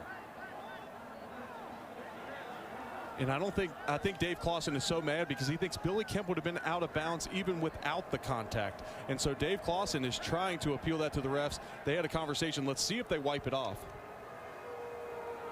Pass interference, defense. 15-yard penalty, automatic, first down. Ooh. Add another penalty to the Demon Deacons total for the day. And this is about as animated as I've ever seen Dave Clausen on the sideline. He is extremely upset with that call. And what this three-headed monster at quarterback for Virginia has done, it's neutralized the best player, the best pro prospect on this entire field. Number 9, Boogie Basham, is not able to get in a rhythm because there's just so much play action, so much Wildcat coming at him. Going to counter back. Here's Kemp on the ground. And look like Smenda, and there is Basham, 9, getting into the run game. Right on cue for the Deacons. Yep. Right on cue. And if Wake Forest defense is able to first force more second and longs, third and longs, then he'll be able to get in a situation where he can rush the passer. But when they get in these 5 wide sets, it makes it easy for Lindell Stone to identify coverage just like he did right there. He sees off coverage. It makes the defense identify man or zone. Lindell Stone is so smart that Lindell can just pitch it to the outside, and that neutralizes a pass rusher like Boogie Basham. This is a different guy now. I mean, the team rallies to him a little bit, Eric. It seems like last week for sure, and especially here today. Here's Thompson now. Keaton Thompson will have the first down on 3rd and short. A marker has been thrown in behind the play. And it is a hold, I believe, on the center. Holding. Offense, number 55. Yep, Oluwatimi. Third down. And I know centers never hold, Eric. Never hold. No, absolutely not. And this is a guy who is a semifinalist for the Remington Award given to the best center in college football. Hopefully he wins something I was never able to win in college. But here we go. We talked about needing to force a 3rd and long. Now we have a 3rd and 11. Keep your eyes on number 9, Boogie Basham. If Lindell Stone is forced to hold this ball at all, see if number 9 can get home. Basham lining up over the right guard. There's the throw. They get it to Simpson on the screen, and Basham downfield to make the tackle. Eric, he may not have a play behind the line, but I'm impressed with his ability to retreat into coverage. Yeah, he's an all-hustle type of player, and here he comes around on a line game, recognizes screen, and is able to track down the screen play. And it looked like Shane Simpson was going to have some room out there. The offensive line convoy was out in front, and Carlos Basham tracks him down from behind for a great play to force a punt on this opening series of the second half. So now the Cavaliers will punt it away. Nash Griffin. Morin is deep for Wake Forest at the 10. And Griffin, who passed up a career as an investment banker, is going to back the Deacons up to the 1. Nick Jackson downfield on a 56-yard punt by Nash Griffin. He had a 58-yarder last week against NC State, and work with Sam Hartman. 13th career start for Hartman. And it looked like Nagasam Naya moved early here. False start. Offense number 59. Half the distance to the goal. First down. Young man from Silver Spring, Maryland, born in Cameroon. And a whole lot to like about the redshirt junior at 305, Eric, playing right guard. Yeah, and honestly, right there, you're trying a hard cut. You're trying to draw the defense off sides. That only costs you about 6 inches there on your way back to the goal line. If you were able to get the defense to jump, you pick up 5 yards. Hartman looking for the throw, going to take the deep shot. Donovan Green in stride to the 40-yard line. Nick Grant in coverage, but boy, Donovan Green's going to be really good, and he's not bad right now. He isn't. He is just a freshman, and he's made tremendous plays today. What confidence Sam Hartman and the Demon Deacons offense had in their offensive line to snap the ball from the half-yard line and sit in the pocket for that much time. 39 yards to Green. Here's Hartman dancing through the pocket. Richard Burney's got him for no gain. Look at this protection by the offensive line. That is so much protection. That is exactly what Bronco Mendenhall has been so upset with this year. He just feels like with the amount of talent they have on defense, they need to get home more. Hartman sacked. Ball is loose, and it goes out of bounds back at the 24 on the hit by Noah Taylor. Man, I could cue up these DNs, can I, Wes? I called out Boogie Basham on the last series. He makes 2 great plays right in a row. Say something about the outside linebackers in the pass rush for Virginia. Noah Taylor, an excellent pass rusher, almost plays an Isaiah Simmons type role for this Virginia defense, where he drops a lot in coverage, and he'll also rush the passer. Isaiah Simmons, a top 10 draft pick out of Clemson last year, plays now for the Arizona Cardinals. Interesting, too, because Wake Forest dodges a bullet there. That was a live ball. The previous play is under further review. Now they're probably looking here to see if Hartman's arm's going forward, Eric, and it would be incomplete, right? But the pass went backward, though, so it would be a lateral either way, correct? I'd step aside here in Winston-Salem. I'm with you on that. I think the Deacons are going to have the ball 3rd and very. Wake Forest lucky to keep the football to be 3rd and 26 here. Yeah, Noah Taylor comes completely unblocked off the left side of Wake Forest offense and caught Sam Hartman completely off guard. There was enough protectors on the play to block the amount of rushers, so either a miscommunication at left tackle or at running back, but either way, Sam Hartman caught completely off guard, and this is a position they do not want to be in. I wouldn't be surprised to just see them hand this ball off. Deacons just 1 of 6 on 3rd down today. They were 12 of 21 in their last 2 prior to this afternoon. Hartman to throw. Back across the middle, intercepted. Antonio Clary,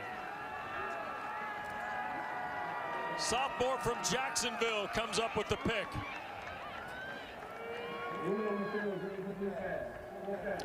Ruled incomplete. Disaster avoided for Wake Forest, and that's why you hand that ball off, Wes. You hand that off so that you live to punt and you don't give Virginia the ball in their territory. And Wake Forest and Sam Hartman are very, very lucky that that ball hit the turf. Tell you what, Clary sold it, didn't he? Yeah, he had us fooled from up here. He had us completely fooled. Got up, held the ball off, punt away, and a good punt toward Kemp. Back inside the 25, and Beal Smith and Smenda angle him out of bounds up near the 30-31 yard line, and that's where Virginia will get started. 51-yard punt toward Billy Kemp. So we're still tied at 20. About 4 minutes gone. The Cavaliers, by the way, Eric, operating with almost a 10-minute advantage in time of possession here early in this 3rd period of play. And that's not surprising based on a couple things. One, the tempo with which Wake Forest runs their offense, and also the big plays. They've hit so many big plays down the field. Those are leading to short drives. But what that can do to your defense is really wear them down. Yep. Cavaliers from their 35. And Stone in the gun. Quick throw to the left side. Kelly the catch. No, incomplete. Jasir Taylor. Brook Township in New Jersey with the coverage for Wake Forest. Wake Forest got in an empty formation again there. No running backs in the backfield. Tried to hit that same boundary hook play again. We're unable to complete it this time. Thompson's the quarterback now. And the former Mississippi State quarterback who's been moved to wide receiver at Virginia. Gets 6 yards going to the left side. Jerry, Eric, I like Robert and I this week saying, well, you know, Keaton came in, got injured, and we feel good about him at wide receiver. They also feel pretty good about him at quarterback, it seems like, Jerry, today. Oh, me. There's Coach Anai, offensive lineman for Steve Young at BYU back in the day. The former Kahuku Red Raider from Oahu. 3rd and 4. Quick throw, and Poljan, the intended receiver, and Nick Anderson broke it up. Anderson, good to see him back on the field after leaving the field injured in the first half. Nick Anderson was the true freshman that Jerry referred to earlier in the game, and he makes an incredible play across the middle here. And on the play, they sent motion again. That allowed Lyndall Stone to identify man coverage. He identified that matchup. He had his grad transfer tight end, Tony Poljan, 6'7", going up against true freshman safety, Nick Anderson, 5'11". What a play by Anderson to break that ball up. Nash Griffin to punt. Taylor Morin stands at the 15. For Griffin now just pinned Wake a moment ago. Here's another good-looking punt. Morin at the 9. Tries to reset to the 15. And a good second and third effort will carry him close to the 20-yard line. So that's where the Deacons will get started. 49-yard punt, 7-yard return. Eric, 11 o'clock Eastern tonight. Huddle late night. No ties required for Jordan Cornette, Eric McLean, E.J. Manuel, Mark Rick. Full breakdown of all 8 games today, including 7 in conference play. The Huddle late night on ACC Network and streaming live on the ESPN app. They're going to have a full slate tonight. First time and only time all year that all 15 teams in the conference are in action. Deacons from their 18. Hartman, a bullet behind Donovan Green, incomplete. Yeah, already today is Jordan and the guys outlined at the half. Clemson, Miami, Notre Dame just closed out Louisville a moment ago, 12-7. NC State and Duke in a good one. And Liberty beat Syracuse. Here's Roberson. He'll turn the corner to the 21. Maybe a yard further. And going to put it at about 3rd and 6. Corey Roberson had a big catch to set up the Kenneth Walker touchdown early in the ball game.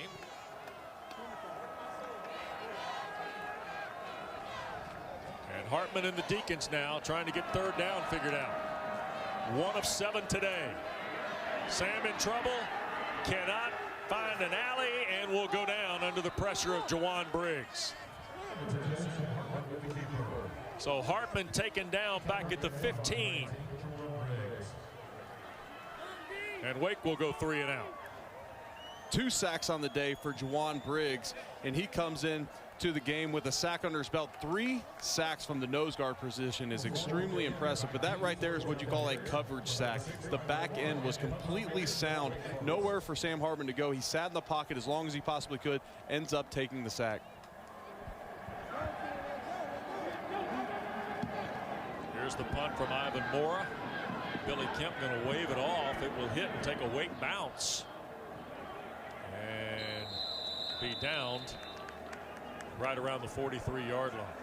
Well, Deacons now, Eric, that pressure from the perimeter has been enough of a force that they're tending to the edges, and that allows Briggs inside, doesn't it? Yeah, it does, and he singled up inside here against the center, and really he just outworks him and just keeps working. And what you have there is an absolute coverage sack. Those are the ones, as a former offensive lineman, you like to take off the stat sheet. Yep. Ball at the 43 now for Stone. First down give is to Taulapapa. And he got knocked back. Combination of Smenda and also McCollum for Wake Forest. Deacons come in this ball game allowing 462 yards a game, 11th against the run, 13th against the pass, and 9th in scoring. Now Virginia's just hitting 33% of their 3rd downs today. And keep an eye on the Cavalier throw game. Here's Taulapapa, catch on the perimeter, and he'll be nudged out into Wake territory at the 48 by Zion Keith. You mentioned those defensive numbers for Wake Forest. Those can be skewed with an up-tempo offense. A lot of times they are going to give up a lot of yards in the game because they're going to have a whole lot of possessions against their defense as well. Yeah. Virginia's been able to hem in their run game, though, Eric.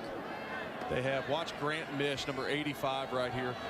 There's the give. Taulapapa fires through. And we're seeing more of Mish, who's back in the lineup today. Former defensive end when he arrived at Virginia. He and Poljan both on the field at the same time momentarily. In those third and short situations, they absolutely love Mish in the game because he is a phenomenal lead blocker. Here is Armstead now, the freshman who's got the touchdown run. The third of the three quarterbacks that we saw earlier today. And this is Shane Simpson into the Wake secondary. And down to the Deacon 27 goes Simpson as Virginia now plays for its first lead of the day as we come up on 7 minutes to go in the third period. When you have so many moving parts, when you have the Wildcat coming at you, when you have the read option coming at you, sometimes just a simple handoff like this can expose the defense more than anything. Yep. 20-20 ball game, and Stone back at the wheel for Coach Mendenhall. Play fake. Guns it for the middle of the field, intended for Hayden Mitchell. Mitchell has but one catch for a yard on the season. And they fired it at the junior from Richmond a couple of different times today.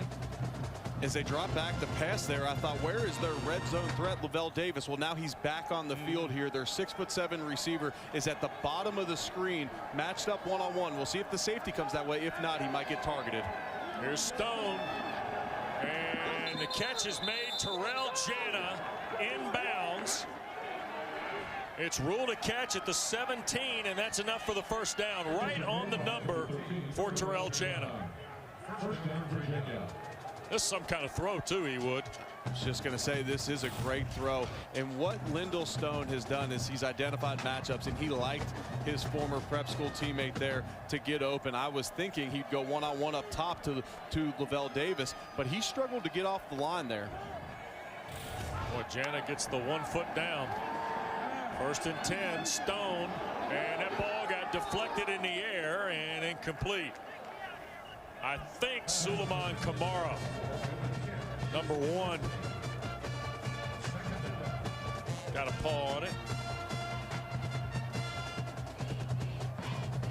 By the way, the defensive single digit, Eric, you know, I know our buddy Roddy Jones always talks about how he loves the D linemen in the singles. I think you got to have a weight limit, a minimum, though. I'm thinking if you're under 3, I don't think you get one. Here is Tavares Kelly on that little shovel pass sweep, if you will, and Zion Keith stayed with it for Wake Forest. When you're Boogie Basham, though, and you wear number 9, even though he's only 285, he's good. He's good. Yeah, he gets to keep it. He gets to keep it. Boogie's good, but Suleiman Kamara wearing number 1, I'm a fan. Absolutely.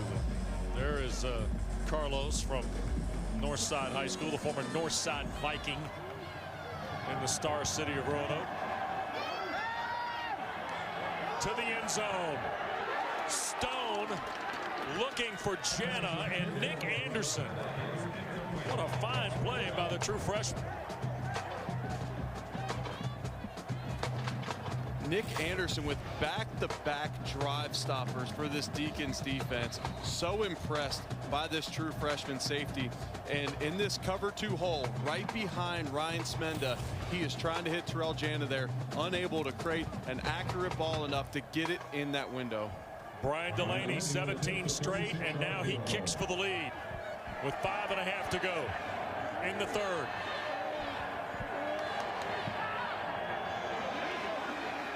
And Delaney misses it. 17 in a row from Delaney.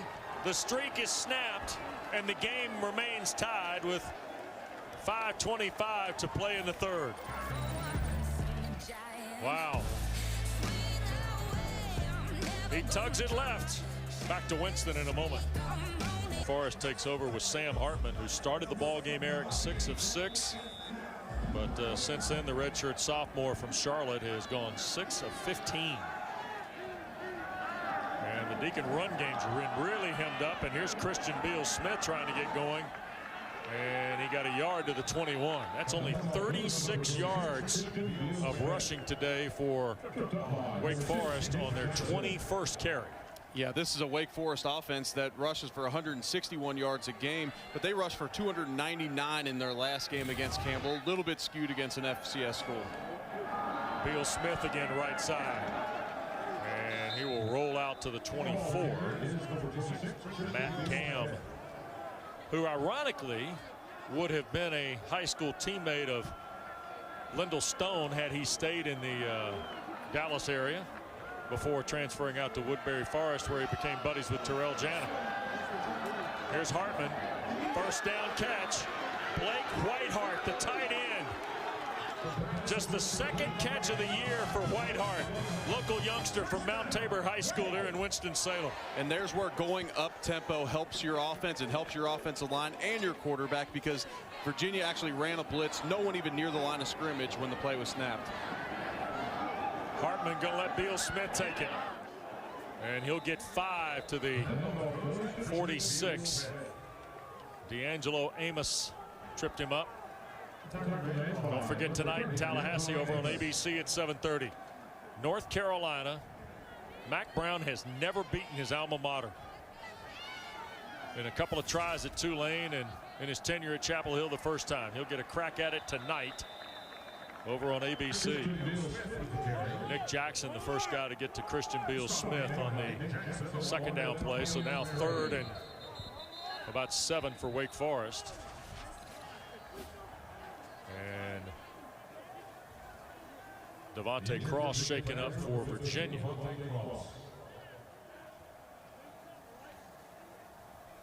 And we get a stoppage of play as they tend to Cross, who had an interception last week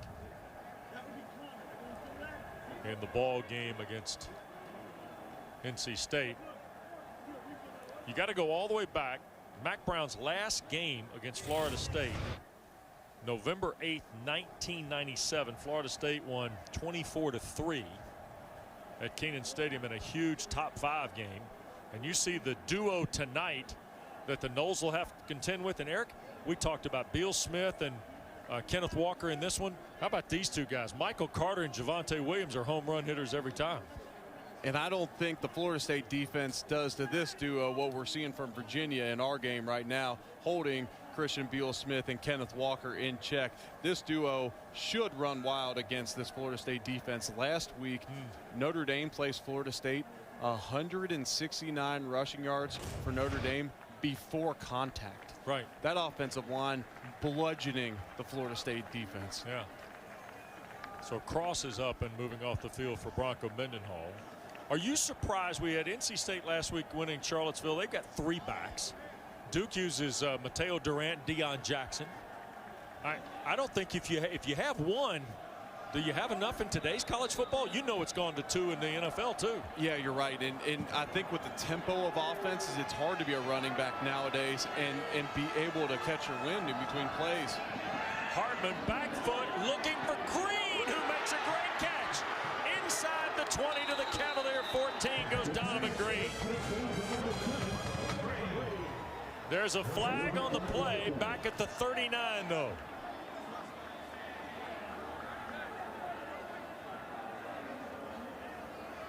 And Marcus Woods and his crew in conversation again. What a throw by Sam Hartman off his back foot. Again, one-on-one coverage down the field on these Wake Forest receivers, and Donovan Green makes them pay again. And with Devontae Cross, number 15, leaving this game with injury, this is just going to string out this secondary, possibly allow for even more big plays down the field for Wake Forest. Holding, offense, number 59, 10-yard penalty, 3rd down. 10th penalty of the day against Wake Forest, and it will negate the throw and catch. Let's take a look at this hold. Oh, you know what we call that, Wes? A carcass block. Just fall and let them fall over you. That's not a hold. I'm always the defense of my O-lineman. Third penalty on Nagasamnaya. 2 procedures and now a hold for the right guard. Hartman trying to reload again. Now points out, going to take off and run with it. Got a block on the edge! And across midfield, first down, Wake Forest. Terrific identification play by Hartman once he broke the pocket. And that's what man coverage can do to a defense. All the defensive backs, the linebackers, they're all chasing receivers around the field. They bring Zane Zandier on a blitz there. As soon as Sam Hartman escapes the pocket, nothing but green grass in front of him. Around the edge, Walker has no hope. Noah Taylor grabs him.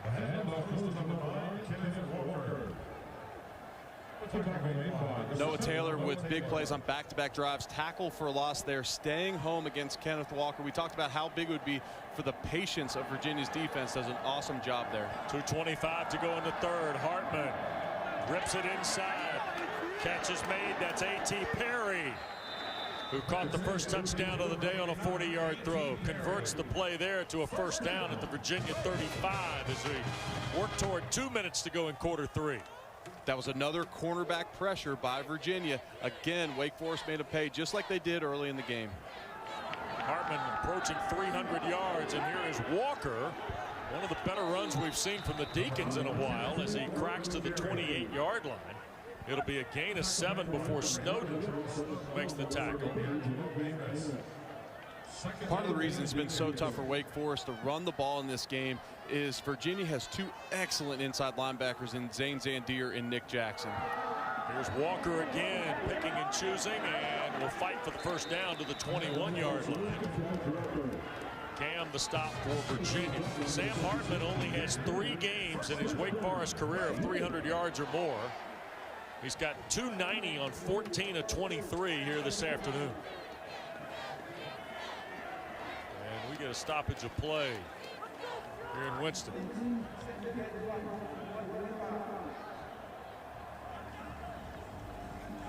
And as we get the timeout, don't forget tonight at 8 Eastern, we'll send you to Blacksburg. Dave O'Brien, Tim Hasselbeck, Katie George on the sidelines. Number 23, Virginia Tech and Boston College in our ACC Network primetime matchup presented tonight by Geico. Hendon Hooker came in last week. Eric, first appearance of the year, threw for 309 and a count to help Virginia Tech score 31 points in Chapel Hill, and he'll get the ball tonight for Justin Fuente. What a specimen he is. We did a game together in Blacksburg last year, Wes, when they played against Furman, and he was unable to get in the game that day because they were not able to get their backups in. This year, he takes over mid-year last year for Virginia Tech. Has an incredible year, then unable to start the year because of COVID. Now it seems to be the starting job is back to his. Yeah, he goes to 6-2 last year as a starter. He'll get his 9th career start tonight for Virginia Tech. Let's check with Jerry. Hey guys, just a reminder that the Cavaliers are without 2 starting DBs. Remember, Brenton Nelson left at the end of the first half, and just a moment ago Devontae Cross limped off with assistance to the locker room. So backups in the secondary for the Cavaliers. Yep. Second down play. Walker trying to get to the edge, and boys, Virginia been very stingy on the perimeter. Nick Jackson wedged that one out and then had some help. Nick Jackson's a guy that was forced to play in the bowl game because of injury. That was his first start of his career. He then figures out what he needs to work on the offseason. They said he worked the hardest of anyone in the entire offseason, physically changed his body, and now in just his first year as a full-time starter, leads the ACC in tackles. Here's Hartman, quick throw, trying to go inside to Roberson, and it got broken up by Darius Bratton. So now Nick Skiba will come on to try for the point and see if he can put Wake Forest back in front. Bratton with a tough job coming in cold off the bench in the second half, fills in for the injured Devontae Cross and makes a phenomenal play on 3rd and long. 38-yard try for Skiba. Hit earlier today from 32 and 25. Kick is away, and Nick Skiba runs it through, and Wake Forest in front. 26 seconds to go here in the third. And the first points of the second half come on a Nick Skiba field goal. All the scoring we had in the game's first 4 minutes, Eric. All the scoring we had in the game's first, 7 minutes, 8 minutes, and now we got just 3 points here in quarter three. Yeah, the defense doing a great job of adjusting in this game. Dave Clawson, it took him till halftime to get a plan together. Dave Clawson and his staff, and he got together with Lyle Hemphill at halftime and said, how are we going to approach? What do we need to do schematically to attack this Virginia offense that is mixing and matching these quarterbacks, and then vice versa? Virginia made excellent defensive adjustments after the first 2 series. And another thing that's happened is, hasn't even been Wake Forest defense. Wake Forest offense is constantly hurting themselves with penalties. On that last drive, Donovan Green has that long pass play called back. These are enormous penalties that Dave Clawson's team is uncharacteristically facing in this game. 14 plays, 60 yards on the drive. Skiba gets the field goal. An end-over-end kick here, and there will be a return. This is Tavares Kelly off the goal line, looking for the far sideline. Kelly, and he'll be tracked down, and a flag thrown in after the stop was made at the 34-yard line. And Walker came in about the time Kelly went to the ground, so you wonder if he was out of bounds and a hit was made, or what exactly transpired.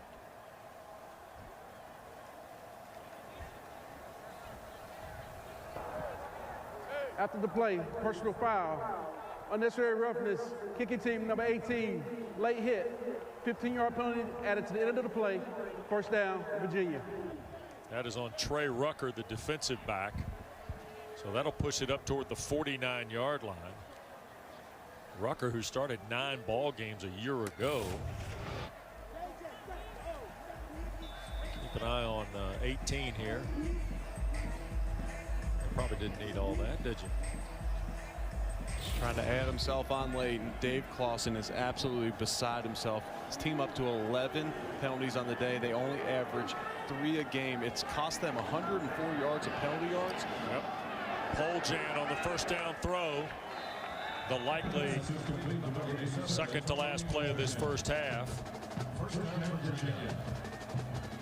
It cost them 104 penalty yards on the day, but it also wipes out so many big plays that they've had offensively. Yeah, see number 2 in FBS, and that's the final play of the third. So Virginia trailing 3 as we go to the last 15 minutes.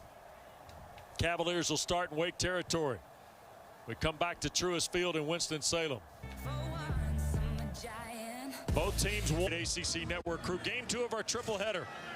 And the Cavaliers, 1st and 10 from Wake's 38.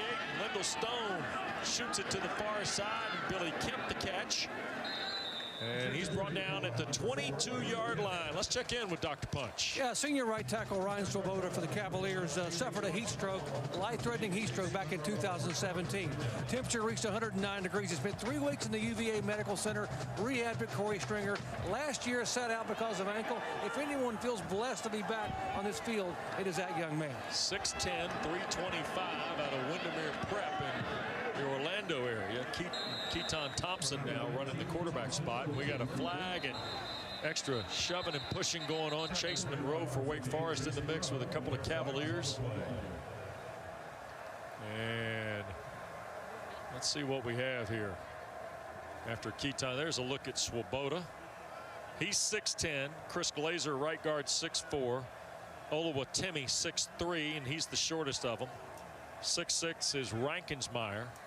And 6'4" is the left tackle, Ryan Nelson. I mean, the down counts after the play. Unsportsmanlike conduct, offense number 85. 15-yard penalty, second down. That's on Grant Mish, the tight end. First unsportsmanlike conduct of the game. So I ran those heights off because the offensive line average is 6'6", the defensive line 6'3" and 4/10, and Tony Bennett's basketball team 6'6", Eric. They're an impressive group. When you see them on the sideline, they're unbelievable how tall they are. That excludes a 6'7" receiver they got in Lavelle Davis, a 6'7" tight end, and it doesn't surprise me to see my man number 85, Grant Mish, get a unsportsmanlike. He's been mixing it up after almost every play. Well, here's the 6'4" quarterback, Keaton Thompson. By the way, Jerry, I will note this for you that Ryan Swoboda played at Windermere Prep, where one of his coaches was the former North Carolina linebacker and Pro Bowler Brian Simmons. How about that, huh? I just like putting you and me in the time machine with young guys like you would up here every once in a while. Absolutely. I can appreciate Brian Simmons drafted to my hometown Cincinnati Bengals. There we go with that. Thank goodness the Reds were eliminated. Oh, here's the third down for Stone. Lindell trying to make some money, and it's caught. Incomplete is the catch on Billy Kemp. Was he out of bounds or did it hit the turf? I thought he might have pulled that off the shoe tops, Eric. It was almost a remarkable play along the sideline as Lindell Stone was scrambling out to his left. I thought he had Taulapapa wide open, but he goes to the sure hand. Yep, he stepped out right there. Out of bounds. Nicely done by Marcus Woods and his crew, right? But he reestablished himself with both feet in.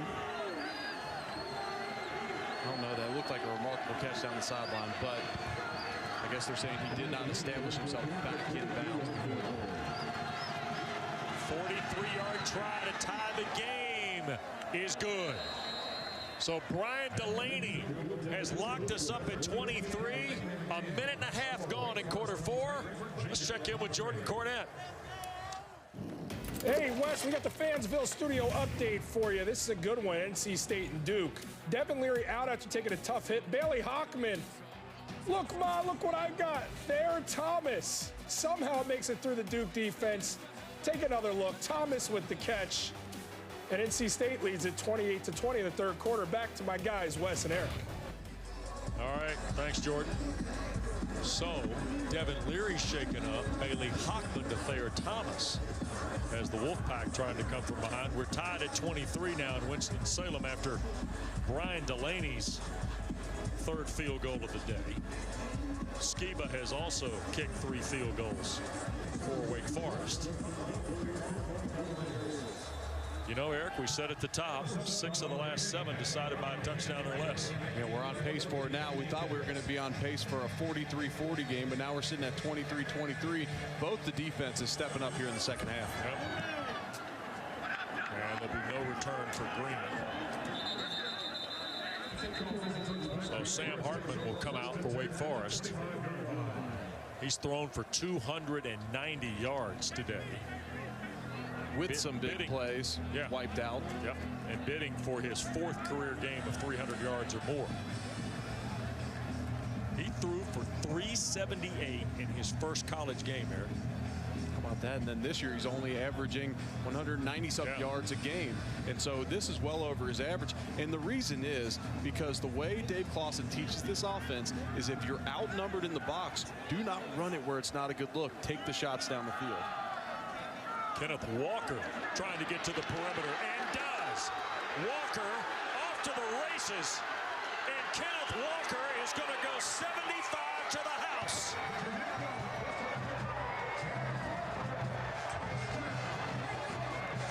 The Deacons have been struggling to run it all day, Ewood.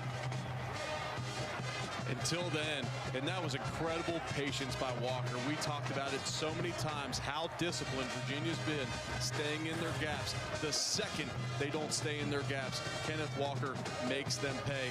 And as you see this develop here on the backside, they just over pursue just a touch. And when you have the speed that Walker has, he can make you pay. Wake Forest back in front. The point is good. 30-23 in favor of the Deacons.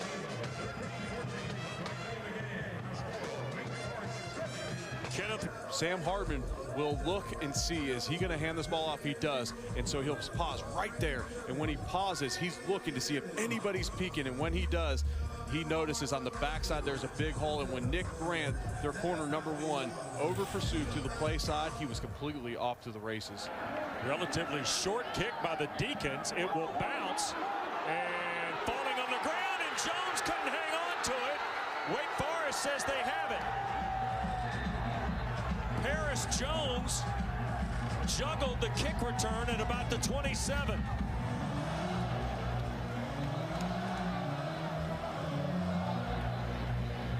And Wake Forest has it.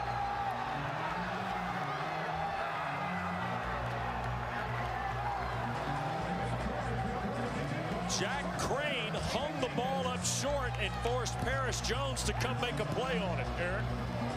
The pooch kick pays off. And this week we heard Dave Clawson mention in the media that Bronco Mendenhall faked the punt last week. In 2016, a surprise onside kick against Notre Dame. Well, here we see the pooch kick pay off. And what it does is it puts somebody in a position that's not used to making plays on the kickoffs, and the Demon Deacons make them pay. Ball at the 27-yard line. Second turnover of the day, essentially, by Virginia. Interception at the end of the first half. Jones couldn't come up with the loose change here. How quick does Wake go to work here?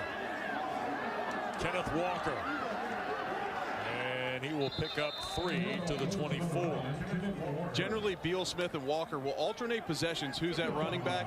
Looks like here they're saying, hey, we're going to stick with the hot hand and Walker this game.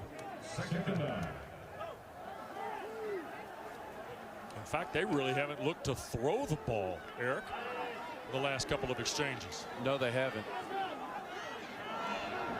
There goes Walker again. And lowers the shoulder and drives.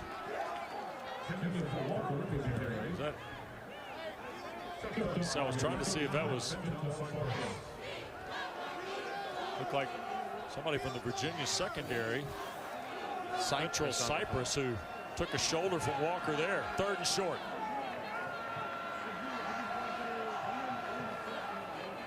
Cavaliers look like they're bringing the pressure. Hartman to throw. Cuts it loose, caught, Roberson. 1st and goal, Wake Forest inside the 10. Nick Grant shoved him out of bounds, but the damage was already done by Dave Clawson's team. Sam Hartman able to recognize man-to-man on the outside. 2 receivers run an exchange over there. A legal pick over there. It gets in the way, allows for the big play.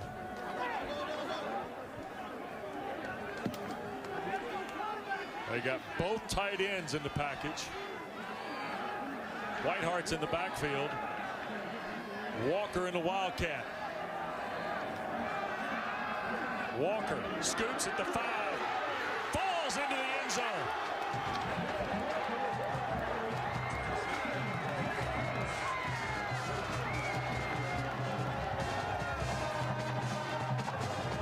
Two possessions ago, Wake Forest was having a hard time running it between the hash marks, Eric. Like from one side of the field to the other. We've changed our tune, now up to 170 yards. Couldn't break the 100-yard mark. They do it with a 75-yard touchdown. Then they come back and mainly on the ground again. They put in 7 points here. Big miscue on the kick return for Virginia, leads to 7 points for the Deacs. Yep. Another run for Walker in the score.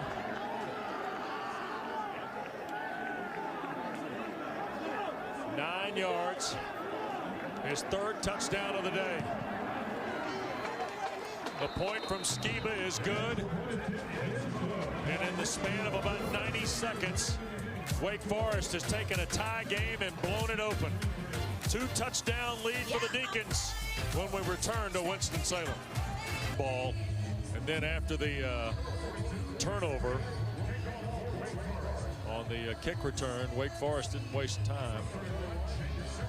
4 plays and 28 yards in 93 seconds. And in the span of 96 seconds of clock time, Eric, it's gone from a tie game to a 2-touchdown lead for Dave Clawson.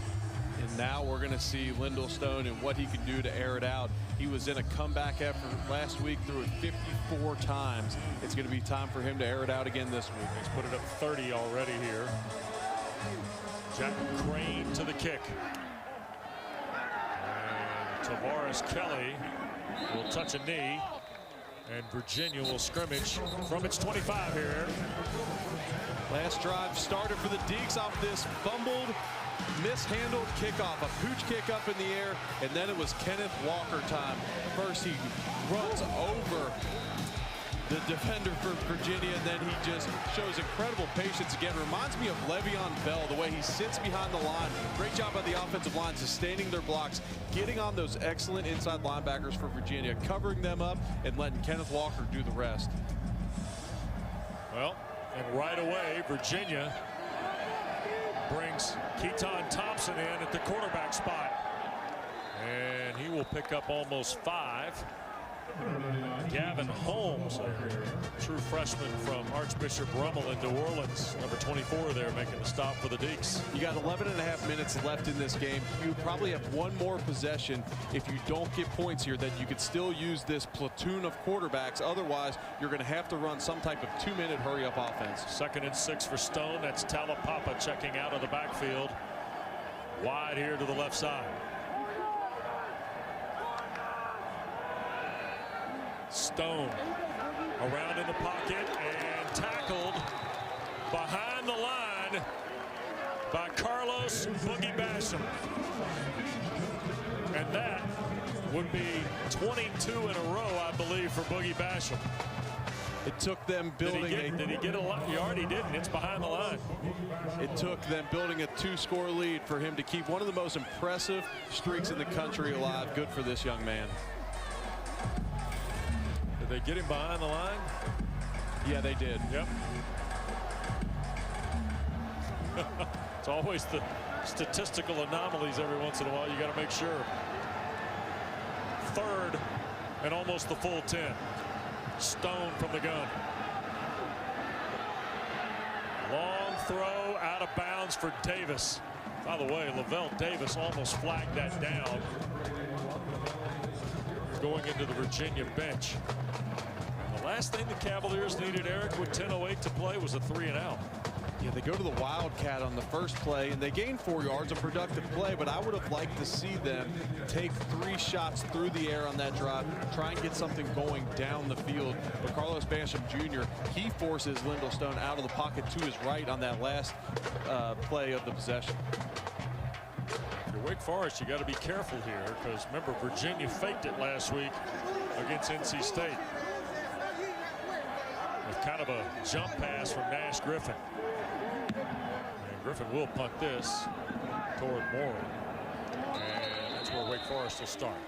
From the Deacon 33. 2-touchdown lead back after that. So competitive. He wants to be out there with his teammates this year. Well, 22 straight games with a tackle behind the line for Carlos Basham, better known as Boogie.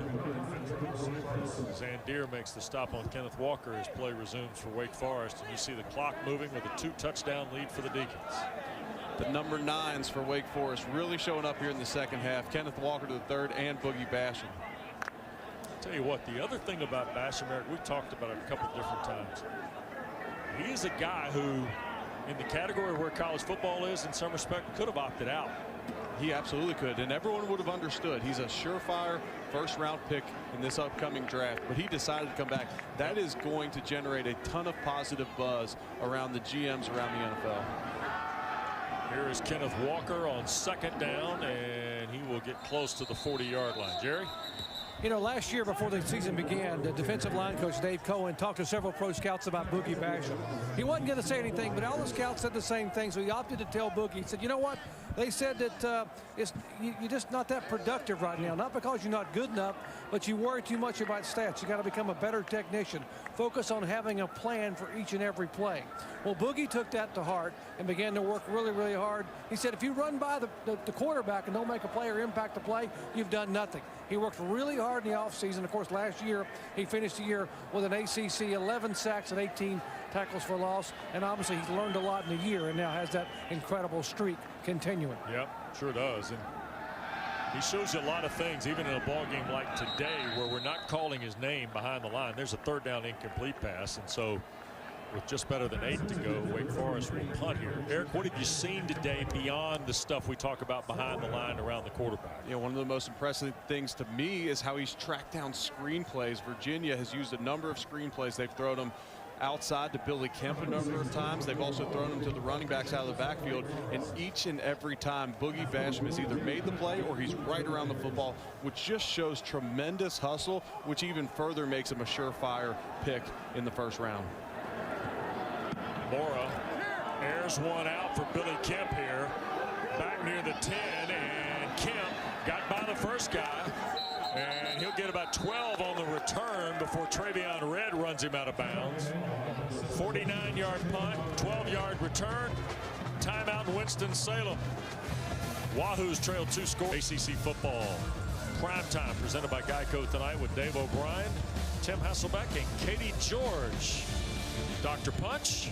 Yeah, I did the Virginia Tech North Carolina game last week and was so impressed with Justin Fuente's Hokies. Down by 21 twice against the Tar Heels, and they battled back both times. There's no quit in that bunch. They will play lights out tonight at home. There's Poljan on first down. He'll pick up about 7 or 8. I tell you the thing that impresses you, Fuente's focus with his team, Jerry, especially from the fact that they've had so many people tied up in the COVID and everything else that's run through that football team. And boy, has Khalil Herbert been impressive, guys. The running back for Virginia Tech.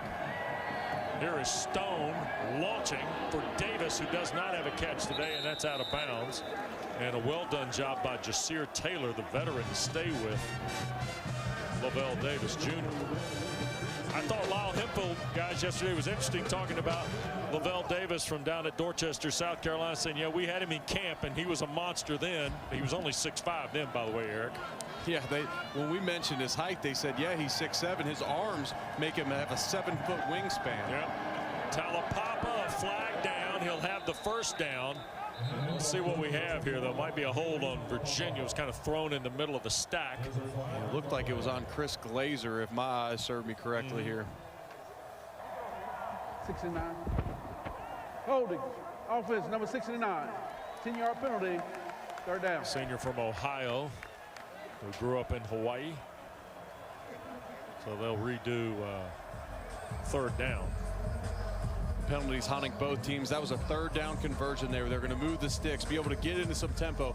Now they're sitting at 3rd and 13, and now it's Boogie Basham time. And so it'll be interesting to see here if they put a tight end to Boogie's side, or if they try and chip him with the running back, or just say, hey, we're going to let our guys go block him. And right here, he's lined up over the right guard. Got to get to the 32. Stone launches it and intercepted. Kalen Carson, what a catch.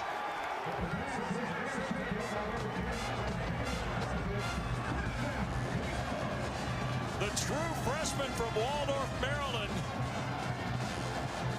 high points it in front of the Cavalier bench. We mentioned earlier Dave Clawson's young secretary. Baptism by fire, he called it. Got thrown into the mix, down 8 DBs at one point this season.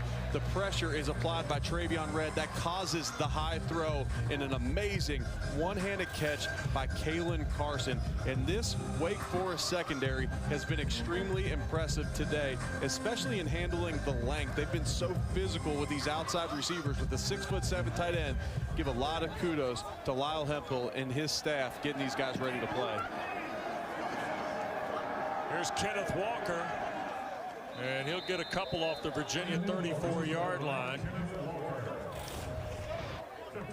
I don't think I'm telling tales out of school here. That's got a little Packer and Durham wide receiver U written on it, doesn't it, Eric? Absolutely. That's a phenomenal. He almost Odell Beckham did, but he had to bring it into his body, or else he might be making the Monday night countdown spot. My co-host's going to get upset. I'm front selling my own candidates for the Monday wide receiver U nominations, but stealing them. I'm just saying. Wildcat here again for Wake Forest. 2nd and 9. Walker trying to bounce into the perimeter. Virginia now kind of building that fence with white jerseys as they go to the the wide side. Mandy Alonso rerouted to make the stop, and there's D'Angelo Amos also in the mix for Virginia. We mentioned the open, how Kenneth Walker and Christian Beal-Smith will split carries. They have the exact same number of carries on the season, but what we've seen from Dave Clawson and his staff, as soon as they get the hot hand, then they'll let one of them go. Last week, or the last game against Campbell, it was Christian Beal-Smith. Against NC State, Kenneth Walker. Tonight, Kenneth Walker again.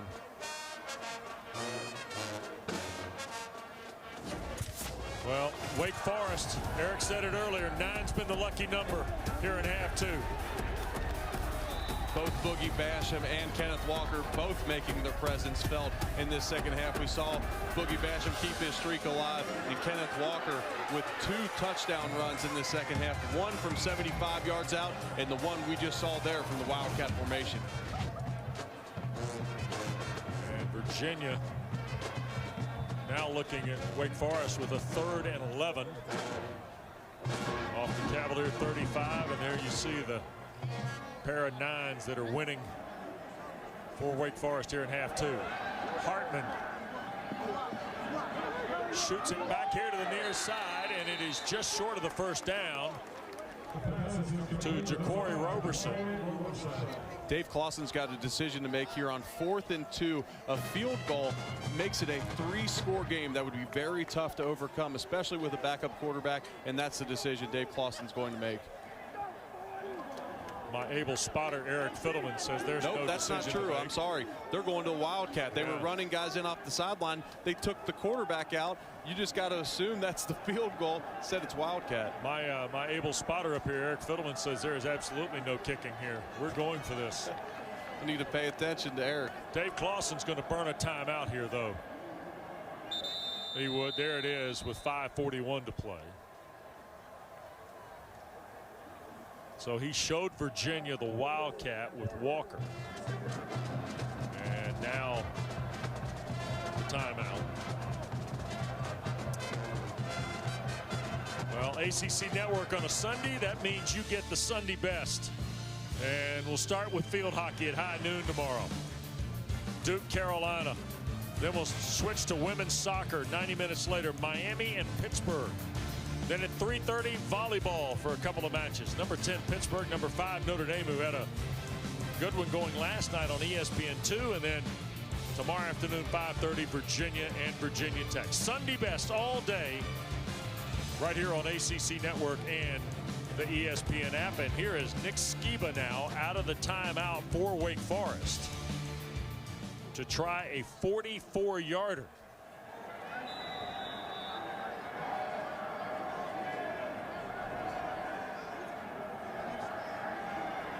Zach Murphy will hold. Jacob Zur snaps it. Kick is away, and Skiba buries it to make it 40-23 with 5:36 to play. And Eric, Nick Skiba talked extensively this week about going through a change after having the same guy snap, the same guy hold for a long time. He now goes through a new center, Jacob Zur, a new holder in Zach Murphy, and they had to get some adjustments because, like a lot of things, they didn't get to build any continuity in the summer and during the offseason. Right, and that's exactly right. There's so many assets of a football team that take incredible repetition, and the special teams game is one of the biggest ones. And generally, I'm hesitant to give a kicker a pass in a situation like that, but in a COVID year, I'll give it to him, Wes. 4 plays, 8 yards. Wake Forest makes it a 17-point game now with 5:36 to play at Truist Field in Winston-Salem. And that is a clutch kick. Let me give Nick Skiba some credit. I just made a joke. That is a clutch kick. This is a game that it's a must-win for your team, sitting at 1-2. That puts it at a 3-score game with 5.5 minutes left. That was a phenomenal play by that young kid. Yep. So the junior from Clover, South Carolina, makes it 40-23. Jack Crane will kick it away, and Virginia won't be able to waste a lot of time now with just one timeout. Crane's going to hang this up one more time. And the fair catch is called for and made by one of the offensive linemen for the Cavaliers. Let's check with Dr. Punch. Yeah, during the global pandemic, every coach has had to sacrifice for his players and programs, but arguably none more than Wake Forest head coach Dave Clawson. You see, Dave's wife, Catherine, is a cancer survivor. She underwent chemotherapy, radiation treatments to beat breast cancer, but she's now cancer-free. But she has a reduced white blood cell count. She's at high risk. So Clawson had to move away from her for the football season. She went to the beach. He's been here during quarantine. He got to see her during one of the bye weeks. But otherwise, they stay stay apart. What a sacrifice. The players saw what he's doing and said, hey, it's just an incredible inspiration for us to sacrifice as well. Jerry, it is an amazing story and an inspiring story. And here is the run for Taulapapa right at 10 yards. And Dave Clawson has done not only a phenomenal job of building this program, 53-year-old native of Youngstown, New York, and a graduate of Williams Colleges. He's done the right thing here and is setting a sparkling example of sacrifice for his football team. Stone the throw, middle of the field, and Jana the catch, and will break the 50-yard line into Wake territory.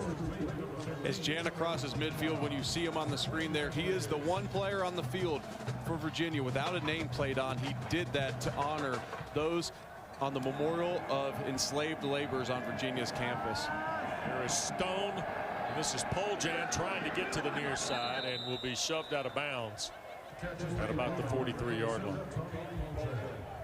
Yeah, Terrell Jana is leading a deal that's called the Groundskeepers on Virginia's campus. And when I covered Virginia in their opener against Duke, I actually got to do the march that the Groundskeepers are encouraging those in the community to do. It goes down Heather Heyer Way and then past the Memorial of Enslaved Laborers to the Rotunda. I got to do it. It was a powerful experience for me and a great thing these young men are doing. Stone will slide, and they measure it to the 37-yard line.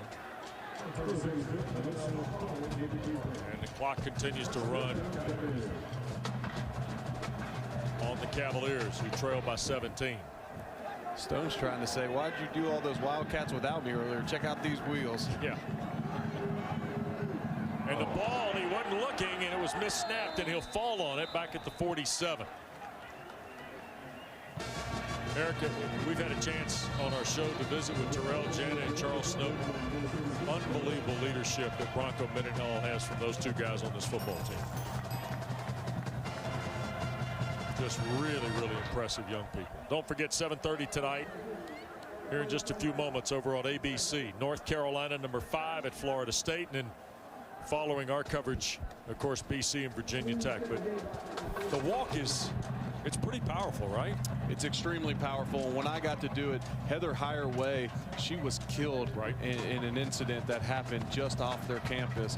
And this is a campus that is so historical, and to be able to do that walk was so powerful for me. I even got a text. Marcus Higgins leads the group, their wide receiver coach. He personally sent me a text message thanking me for doing this. This means a tremendous amount to them. And when Bronco Mendenhall and his players, when they approached Bronco Mendenhall about wanting to do something together to create unity in Charlottesville, Bronco Mendenhall simply said, do something that means a lot to you guys, involve the community, and that's exactly what they did. So impressive of these young men. And it is a staple of the program at the University of Virginia.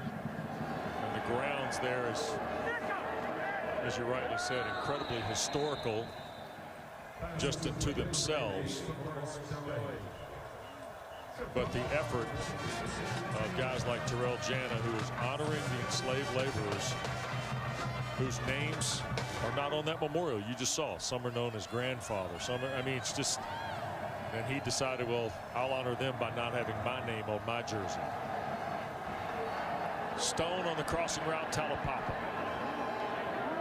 And he will run out of bounds and took an extra nudge from Zion Keith, and that'll buy 15 for Virginia with the clock stopped under 4 to go. Zion Keith got off the hook earlier in the game, got that targeting penalty wiped out, but this was an unnecessary play for him. Yep. You're up 3 scores, just under 4 minutes to go. You can't have these penalties happen. You have a 3rd and long coming up for the Cavaliers. Personal foul, late hit, number 28 defense, 15-yard penalty, automatic first down. This is a game that Wake Forest is likely going to come out victorious in, but Dave Clawson is going to be extremely critical of the amount of penalties that they've had throughout this game. This is undisciplined ball that he does not stand for. Right. Inside Taulapapa.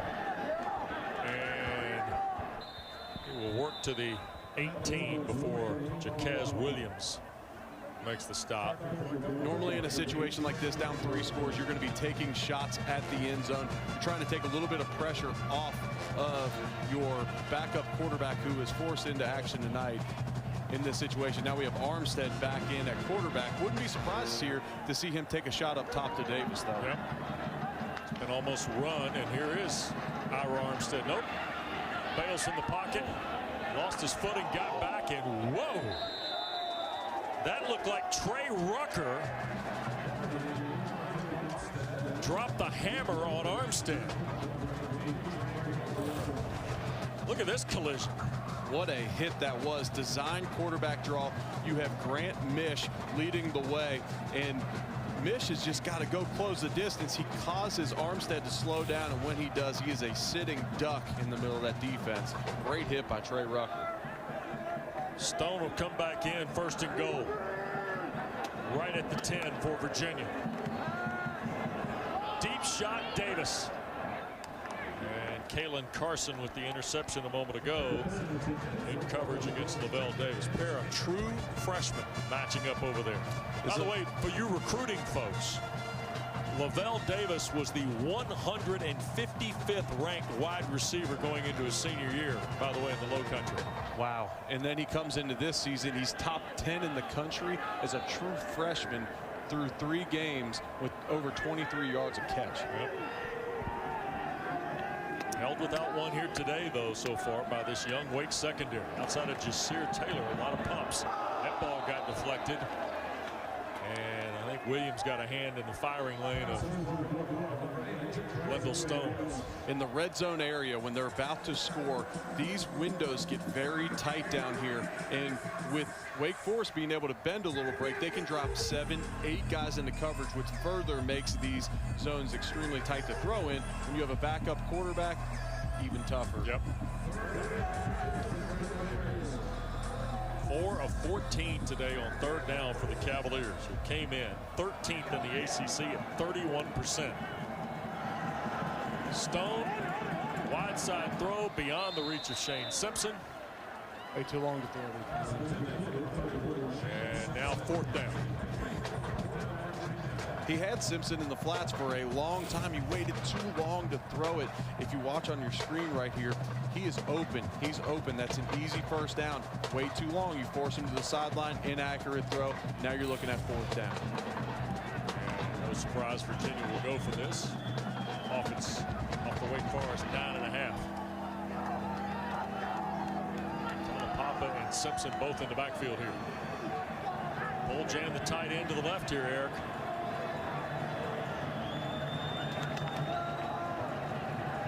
Stone looking for his big tight end. Bounced in the air and incomplete. No flags on the play. Taylor, the veteran, makes the play.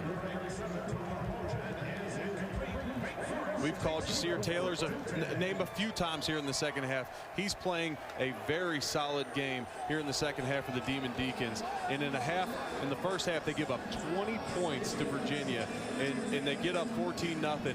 They come back tied up at halftime.